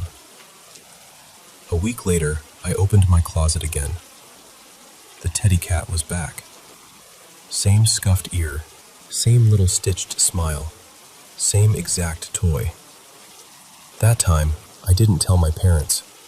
I don't even know why. Part of me just didn't want anyone else involved. Like if I said it out loud, it would become real. After that, the house started sounding different. At first it was little things, soft tapping in the hallway, a faint shuffle like someone walking in socks. I told myself it was our cat, because that's what makes sense when you're 9. Cats knock things over. Cats run at night. Cats do weird stuff. But the toy started moving. I'd put it in the closet before bed, very deliberately. I'd close the door and even wedge a shoe against it, like that mattered. In the morning, I'd wake up and it would be on my pillow, or tucked into the bend of my arm, like I'd been sleeping with it for hours. And I know what you're thinking. Maybe I was sleepwalking. Maybe my parents were trying to comfort me without admitting it. I thought of those things too. But it didn't feel comforting. It felt insistent. Then the dreams started. At first, they were almost ordinary nightmares. Dark streets, headlights, the screech of tires. But soon Eli was in them. Always Eli. Pale and wet-eyed, like he was stuck halfway between crying and trying not to. In the dreams, he would point at the teddy cat and tell me over and over, "Don't be mean to him." Like the toy had feelings, like it could be hurt. He called it Pickles, which sounds ridiculous now, but in the dream, it felt deadly serious. He would make me promise to keep Pickles close, not to give it away, not to leave it anywhere, not to let anyone take it from me. And then he'd say something that made my chest ache even in sleep. He'd whisper, almost like he was ashamed to ask. I started dreading bedtime. I'd lie there staring at the ceiling, bargaining with myself. If I don't fall asleep, I can't dream. My insomnia started there, I'm pretty sure. My parents just thought I was going through a phase, or anxious about school, or staying up too late. I didn't know how to explain that I was scared of closing my eyes, because someone was waiting for me on the other side. Eventually, time did what time does. When I turned 10, things faded a little. The toy still showed up sometimes, but I stopped checking the closet every hour. The hallway noises became background. The dreams thinned out. I started to think, maybe it was over. Maybe I'd finally grown out of it. And then it came back. Hard. But the dreams changed. Eli stopped asking me to pass messages. He didn't talk about his mom anymore. Instead, he showed up crying. Really crying like he was breaking apart. And he'd say I'd failed him. "You didn't do it," he'd sob. "You didn't do what I asked." And then the crying would snap into rage. He'd start yelling at me, calling me selfish, calling me a liar. I'd wake up to sharp noises at the window, like someone scraping a fingernail along the glass, or a pebble hitting it from outside. And after that, I couldn't sleep again. Not really. I'd sit up in bed listening, waiting for the next sound, my heart thudding like it was trying to escape. About a week into this, the teddy cat disappeared. Gone. Not in the closet, not under the bed, not in the laundry, not anywhere. I actually felt relief at first, this shaky, guilty relief, like a weight had lifted. That same day, in the afternoon, I got hit with this sudden, heavy sleepiness. It wasn't normal tired. It was like someone pressed a button in my body and I just collapsed into bed. And I dreamed. In the dream, I was running down our street, and behind me I could hear a bike chain rattling, tires skidding, someone breathing too hard. I looked back and it was Eli, chasing me, his face twisted, furious and hurt at the same time. He was shouting, "You're a bad friend. You should have died instead of me." Not could've, not maybe. He said it like it was a fact, like it was a correction the universe was supposed to make. I jolted awake, crying, and my parents tried to calm me down the way parents do, stroking my hair, saying it was just a dream, saying it would pass. But it didn't. Even now, years later, I still catch things out of the corner of my eye. A shadow shaped like a kid on a bike. A figure standing too close to the curb. Sometimes I'll turn my head and there's nothing there, but my body reacts like it saw something real. And here's the part that makes me feel stupid saying it out loud. Since all of that started, I've almost been hit by a car more times than I can count. Not once or twice, more like a dozen. Enough that it stopped feeling like coincidence and started feeling like, I don't know, like being followed by bad luck. Like the street is always just a little too hungry for me. I don't know what happened. I don't know why that toy kept coming back, or why the dreams felt so specific, so personal, like someone was trying to use my sleep as a phone line. I just know that sometimes I still think about Eli's mom holding that teddy cat and crying. And I wonder, if I'd told her what he asked me to tell her, if I'd said the words out loud, would any of this have let me go?